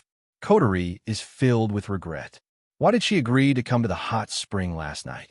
If she didn't agree, she wouldn't be treated like this. Kotori is using all her strength to press down on the hand under the hot spring. She's trying to stop the hand from invading her body. However, it was as if all her strength was non-existent. She was completely ignored by the other party. Under the suppression of all her strength, the big hand was not affected at all. It moved freely as if it was nothing. It touched Kotori's body from front to back, from top to bottom. Kotori's heart seems to stop for a moment every second. She's gasping for air as if she can't breathe in fresh air. The quiet hot spring is filled with soft panting sounds. Every time she gasped for breath, her strength would decrease by a notch. The strength in her hands would decrease as well. Towards the end, Kotori's hands that were pressed against Wu Yan's palms can only be described as a pear. Kotori's pretty face is as red as a peach. Her forehead is secreting fine beads of sweat. As she gasps for breath, the beads of sweat slowly slide down her face and the tip of her nose, dripping into the hot spring. The air above the hot spring is filled with a faint body fragrance. Feeling her strength leaving her body, a strange desire is gradually attacking her. Kotori lowered her head and gasped for breath. From time to time, she'll let out a soft murmur. Her red eyes are starting to water. Wu Yan shook his head and laughed. He started looking forward to Kotori's reaction. If Kotori's already in such a sorry state when he touched her breasts, what would happen if he touched other parts of her body? Thinking of this, Wu Yan can't help but lick his lips. His hand's movement suddenly turned into a hand. Kotori's smooth body is now completely in his palm. Kotori clenched her teeth, trying her best to endure the strange feeling in her body. This feeling made Kotori panic because this is the first time she's felt this kind of desire. Kotori panted and looked at her big brother.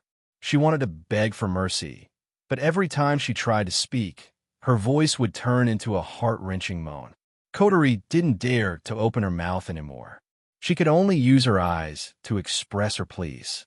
But Kotori didn't know that her eyes were the most attractive part of her body. Her eyes were filled with confusion and pleading. Anyone who wasn't on guard against her face couldn't help but feel short of breath. Wu Yan quickened his pace and increased the intensity of his thrusts. Kotori's heart is filled with hatred. How can her brother treat her like this? It's fine if you take away her first kiss, and she won't blame you for touching her. But I'm begging you. How can you ignore me and watch me embarrass myself like this? I should have changed to a black ribbon. Kotori doesn't know that Wu Yan is only bullying her in her sister mode. After all, a soft girl is easy to bully. As for the commander mode, Wu Yan doesn't have the guts to tease her yet because he doesn't want to die. Thus, Wu Yan can only take it slow, starting from sister mode. When the time comes, he will push Kotori down, and she will have no choice but to accept the fact that she is in commander mode. This is why every time Wu Yan has bad intentions, he'll either take away her black ribbon or ask her if she is one. One has to admit that this method is very effective. At the very least, the sister mode coterie can't refuse Wu Yin. She can only let Wu Yin do whatever he wants. As time passed, Wu Yin gradually grew dissatisfied. Narrowing his eyes, Wu Yin calmed himself down and started moving his hand upwards. Coterie's eyes widened, and her face was filled with panic. She sensed that the scorching hand was moving to a place that she absolutely couldn't accept. Her heart was pounding so hard that it could be faintly heard in the air above the hot spring. It was not hard to imagine how tense Coterie's emotions were. No, please don't. Coterie can't speak anymore. She can only scream madly in her heart as the hand gets closer. She hopes that a certain kind werewolf can hear her. Unfortunately, Wu Yin doesn't know how to read minds. Finally, Wu Yin's hand covered the most private part of the coterie. With a gentle flick of his finger, Coterie's tightly shut lips let out a moan. The sound is so pleasant that it made Wu Yan's blood boil. That one flick turned into a lot of flick. Ugh! A deadly electric current ran back and forth in Coterie's body, engulfing every cell in her body. Then, the deadly electric current turned into a deadly orgasm. Coterie raised her head with her mouth wide open. Her eyes flickered with the most erotic light. Looking at Coterie's expression, Wu Yin held his breath. He couldn't help but reach out with his other hand. Ignoring Coterie's flustered expression, he removed the towel from her body. When the white towel was removed from her body, Coterie's body was revealed. The pair of white bunnies he saw in a hurry in Wu Yan's bathroom entered Wu Yan's eyes. Oni-chan. Coterie couldn't help but cry out. Her body was completely exposed in front of Wu Yan. She was extremely embarrassed. However, Wu Yan's hand didn't stop moving. Coterie felt like she was in an abyss of fire. She couldn't save herself. She could only watch as her body writhed in front of Wu Yan's eyes.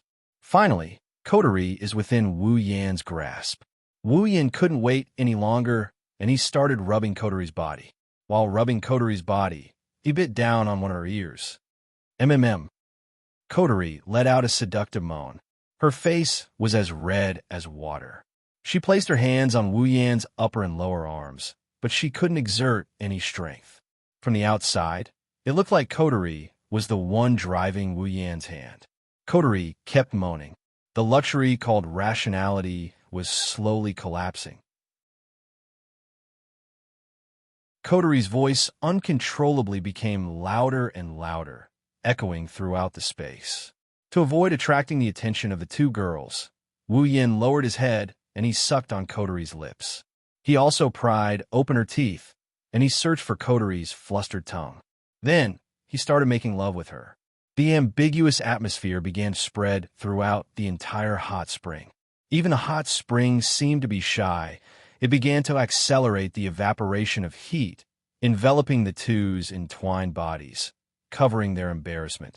On the other side, Toka, Yoshino, and Yoshino seemed to be really asleep.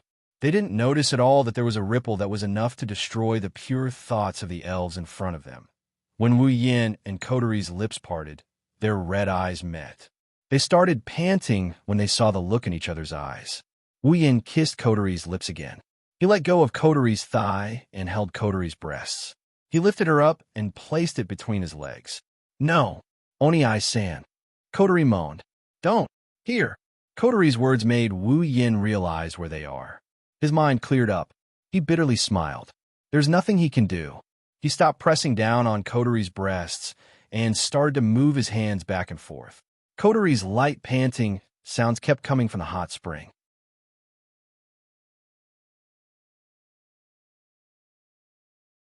Chapter 456. Hot Spring Hotel. At a certain moment, the door of the hot spring was finally opened. Ten Fragrance and C Wenai walked out of the hot spring with a towel wrapped around their bodies. There was still some mist around their bodies, and there was a strong sense of satisfaction on their faces, so comfortable. Toka sniffed and smiled happily. Hot spring is really good stuff. Yoshino by the side also repeatedly nodded her small head. One could see a trace of joy in her large blue eyes. For Yoshino, who was temporarily unable to properly express her emotions, This kind of expression was already an extremely happy expression. "Oh, where's Shido?" Yoshino waved her rabbit hands, reminding the two elves who were immersed in the hot spring world not to forget a certain someone. Huh? Toko was shocked. "Yeah, where's Shido?" Siyu tilted her head in confusion. She blinked her big eyes, full of question marks. It was obvious that Tin Fragrance had asked the wrong person. Thus, the two sprites, one big and one small, immediately began to stare at each other. "He should still be in the hot spring," Yoshino said. She covered her mouth and secretly smiled. "So little Toka doesn't care about Shido anymore. Yoshino must tell Shido this fact. Shido will be very sad, and then ignore little Toka." Tin Fragrances immediately turned pale with fright. He shook his head frantically and shouted, "Of course not. Shido won't ignore me." Yeah, Shido won't ignore little Toka." Yoshino's words pierced Toka's heart. "But this time, it was you, little Tin Fragrances, who left Shido behind. Yoshino thinks Shido will be very sad." Toka's eyes were full of tears. She said to Yoshino, "But didn't Yoshino also leave Shido behind? Shido will also ignore Yoshino." Yoshino was stunned. Then her little face started to become nervous. Her eyes were filled with tears. Yoshino's heart jumped. She didn't want to scare Yoshino. She changed her tone. "We're all in the same hot spring. Why didn't you notice Shido?" Toka opened her mouth. She tilted her head and said seriously, "I forgot." Yoshino lowered her head and said weakly, "Me too. These two elves are so natural that they broke through the sky. More importantly, it's not too late to remember Wu Yin, but you forgot about Kotori." Both Toka and Yoshino seemed to be scared by Yoshino's words. Toka quickly said, "I'll go find Shido." The four Kano nodded. The two spirits turned around, and when they were about to enter the hot spring, Wu Yin appeared before them. He slowly walked out of the hot spring with a smug look on his face. He looked like he just ate something good. Anyone who saw him would know that he's in a good mood. His body and mind are at their best. Under Toka and Yoshino's surprise gaze, Wu Yin said to Yoshino in a bad mood, "I say, Yoshino, is it fun to bully Toka and Yoshino?" Yoshino giggled. Yoshino didn't want to bully Yoshino. Yoshino only wanted to bully Toka. Toka suddenly realized. It's like she just realized she was being bullied. But the truth is, she just realized she was being bullied. She angrily looked at Yoshino and said, "So you've been bullying me? Who told Toka to be so fun?" Yoshino said while waving her hand. Her tone is asking for a beating, that it's not good to quarrel. Sining withdrew the shitonai in her hand a little and softly said. That gentle voice caused Ten Incense's anger to involuntarily subside. Wu Yin laughed and shook his head. "These two elves are being bullied by a doll. If they really cared about me, they would have come to me from the start." Bang! Suddenly, a foot kicked Wu Yin from behind. It landed on Wu Yan's waist. Wu Yin didn't expect someone to attack him. He was completely unprepared. Puffed. The sudden kick landed on his waist, causing him to spit out a mouthful of saliva. He flew through the air in a parabolic arc before crashing into the ground. His toes twitched a couple of times before he went limp and couldn't get up anymore. Shido, Oni Ai-chan. Shi Xiang and Siwen Nai couldn't help but exclaim. They turned to look at the owner of the foot and couldn't help but be stunned. Kotori, why did you suddenly kick Shido? Toka looked at Kotori. Yoshino was also anxious. Kotori's state is too strange. His red eyes were actually suffused with a black light. His face was so gloomy that it seemed as though water was about to drip from it. His body was constantly trembling, as though he was enduring something. However, there was a misty mist in his black eyes. His gloomy face was suffused with a red flush. If the state was not strange, what was it? On the ground, Wu Yin struggled to get up. He looked at Kotori's head. Wu Yin despaired. The white ribbons on Kotori's head have turned black. Commander mode. Kotori narrowed her red eyes. A fierce glint flashed in her eyes. Under the bath towel, her long white legs strode towards Wu Yin. Each step is followed by a heavy thud. It's like she's stepping on everyone's heartstrings. Toka and Yoshino hug each other. They're trembling. Wu Yin laughed dryly. He shook his hands. He pretended to be relaxed. If it wasn't for his body moving back, they'd think he's going to argue with Coterie. Coterie stood in front of Wu Yin. She looked down at Wu Yin. Ignoring the fact that Wu Yin is seriously injured, she said coldly, "Speak. How do you want to die?" Wu Yin smiled sheepishly. "Must I be sentenced to death?" "Looks like you don't want to choose how you want to die," Coterie said. "Then let me decide for you." "Coterie!" Wu Yin looked at Coterie, who's glowing black. He shouted with grief and indignation, "Please listen to my last words." "Oh." Coterie glanced at Wu Yin expressionlessly. "What do you want to say? This commander allows you to speak. What should I do? What should I do? What should I do?" Looking at Coterie, who could turn into a dark one at any moment, Wu Yin racked his brain to think of a way to get out of the situation. However, the cruel selection process slowly extinguished his hope. In the end, Wu Yin looked like he wanted to cry, but no tears came out. "Looks like you're testing my patience." Coterie clenched her teeth and raised her foot. "Since that's the case, let me end you." Wu Yin looked at the foot that's about to land on him. He jumped up and grabbed Coterie's hands. Coterie was shocked. She shouted, "Let go! Let go! How can I let go? I'll die if I let go." He grabbed Coterie's hands and hugged her tightly. Coterie's body stiffened. Coterie pushed Wu Yin away as she glared at Wu Yin. She gasped for air, as if she had used up all of her strength to push him away. She looked at Wu Yin with a dark expression on her face. After a while, Coterie snorted coldly. "You're lucky." Coterie grabbed her clothes and walked out of the changing room without looking back. The other three sighed in relief and looked at each other. Coterie's legs turned to jelly and she fell against the wall. Her face was flushed, the murderous glint in her eyes turned into a daze, and her skin was flushed red. Coterie's face reddened again when she recalled what she did with Wu Yin in the hot spring. "Idiot."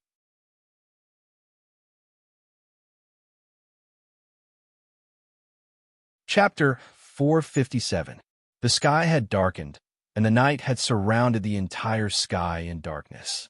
The stars were slightly glowing, embellishing the black sky, making the color not so monotonous.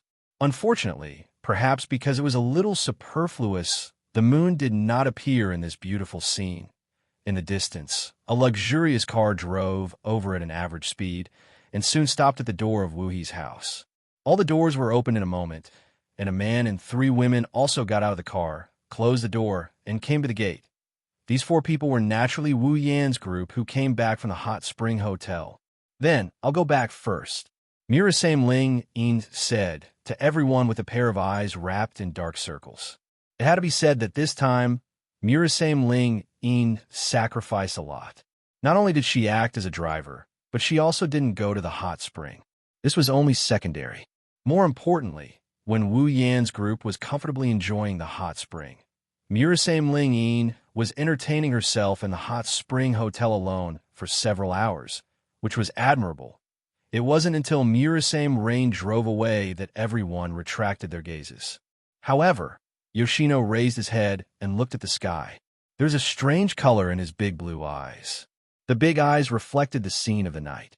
The little starlight at this time seemed to enter Yoshino's big eyes, flashing frequently, which looked very beautiful. Catching a glimpse of this scene, Wu Yin, who was about to enter Wu He's house, stopped, looked at Yoshino sideways, and asked in confusion, "What's wrong?" Hearing Wu Yan's voice, Yoshino seemed to be awakened. She took back her eyes that looked up at the sky and said with a little embarrassment, "That is very beautiful. Beautiful." Wu Yin raised his head and looked at the distant sky. Indeed, the night sky at this time was very beautiful, but such a scenery was relatively common. Compared with those real beauties, such as the beautiful scenery between the sky and the sea that he saw last time at the seaside of the Whirlwind Butler world, there was still some gap. Of course, Wu Yin did not say anything because of this. He could more or less guess why the 4 bunnies were behaving like this, squatting down.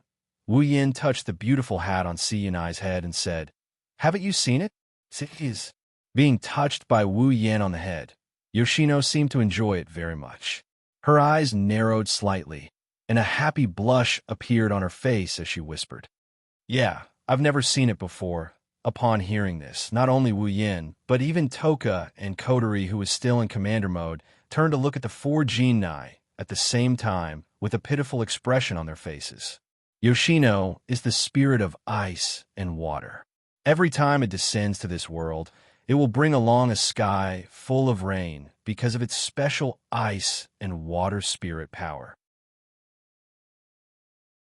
Because of this, if Yoshino were to raise its head to look at the sky in the past, it would only see the same rain and clouds up until now. Everyone still remembered that after Yoshino's power was sealed last night, when she woke up the next day, her face that always carried a bashful expression when she saw the blue sky, just what kind of brilliant expression appeared on her face from a certain point of view, Yoshino was really pitiful. Looking at Yoshino's blushing face, Wu Yin smiled and scratched Yoshino's nose. He said dotingly, "In the future, there will be a lot of time to see it." Yoshino raised his head and smiled. He nodded his little head. The crowd was able to sense that Yoshino's mood seemed to have become very happy. Thus, smiles involuntarily appeared on the crowd's faces. After rubbing Yoshino's head again, Wu Yin stood up and glanced at the door. He hesitated for a bit, but didn't choose to enter. Instead, he turned to Kotori. "I say, Kotori, aren't you going to switch back to sister mode?" Wu Yin asked out of curiosity. To prevent Shiori from getting involved in unnecessary trouble, Kotori has always been reluctant to act like a commander in front of Shiori. This is why Wu Yin was able to bully Kotori back in the Itsuka family. Kotori snorted. She glanced at Wu Yin and she mumbled, "It's all because of you. What did you say?" Kotori's voice was so soft that even Wu Yin couldn't hear it. This made Wu Yin even more confused and curious.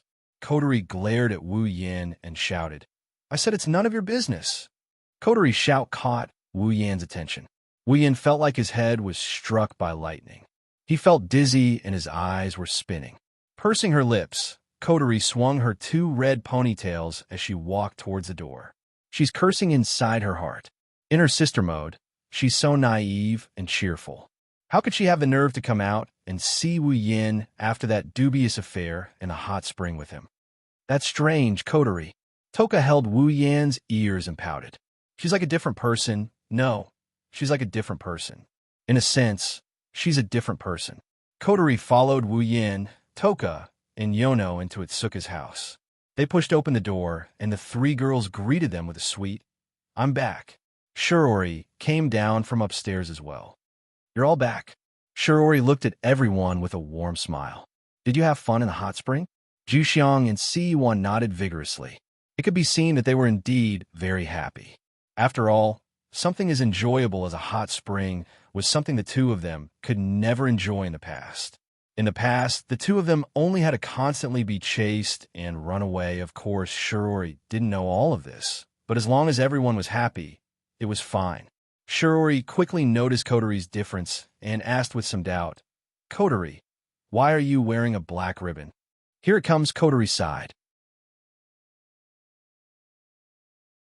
Then she showed a bright and innocent smile, just like when she wore the white ribbon. She came to Shiori's side and hugged her arm. "Sister, my ribbon got wet in the hot spring." "I see." Shiori nodded in agreement. Wu Yin, who knows the situation, felt a chill down his spine. He looked at Kotori's innocent smile and the black ribbon on her head.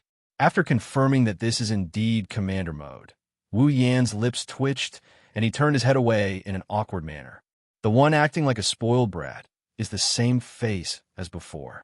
However, when he thought of Kotori's commander mode, he couldn't stay calm. It's hard to believe that commander mode Kotori would act like a spoiled brat. It's a good thing Kotori didn't know what Wu Yin was thinking. Otherwise, he would have been sentenced to jail for sure. At night, lying on his bed, Wu Yin exhaled and looked at the ceiling. His eyes looked a bit unfocused as he thought of something. Apart from the beach trip in Butler Whirlwind's world, it's been a long time since he had such a relaxing time. Come to think of it, since he got the system and came to Spalier World half a year ago, he rarely had such an ordinary life. Fortunately, even though it's few, it's not like there's none. In the world of Butler Whirlwind, I lived the life of a student of White King Academy. In the world of magic, I also went on dates with the girls and went shopping. When I was in the world of Silveria, I also lived quite a peaceful life. Compared to those seniors who have to work hard every day after transmigrating, he's much happier with the system. I wonder how Chuju and the others are doing. Is Flanderchan obedient? I miss them so much. You're tuning into the Warrior Lore YouTube channel. Don't forget to subscribe and join us on this journey to catch the most captivating stories.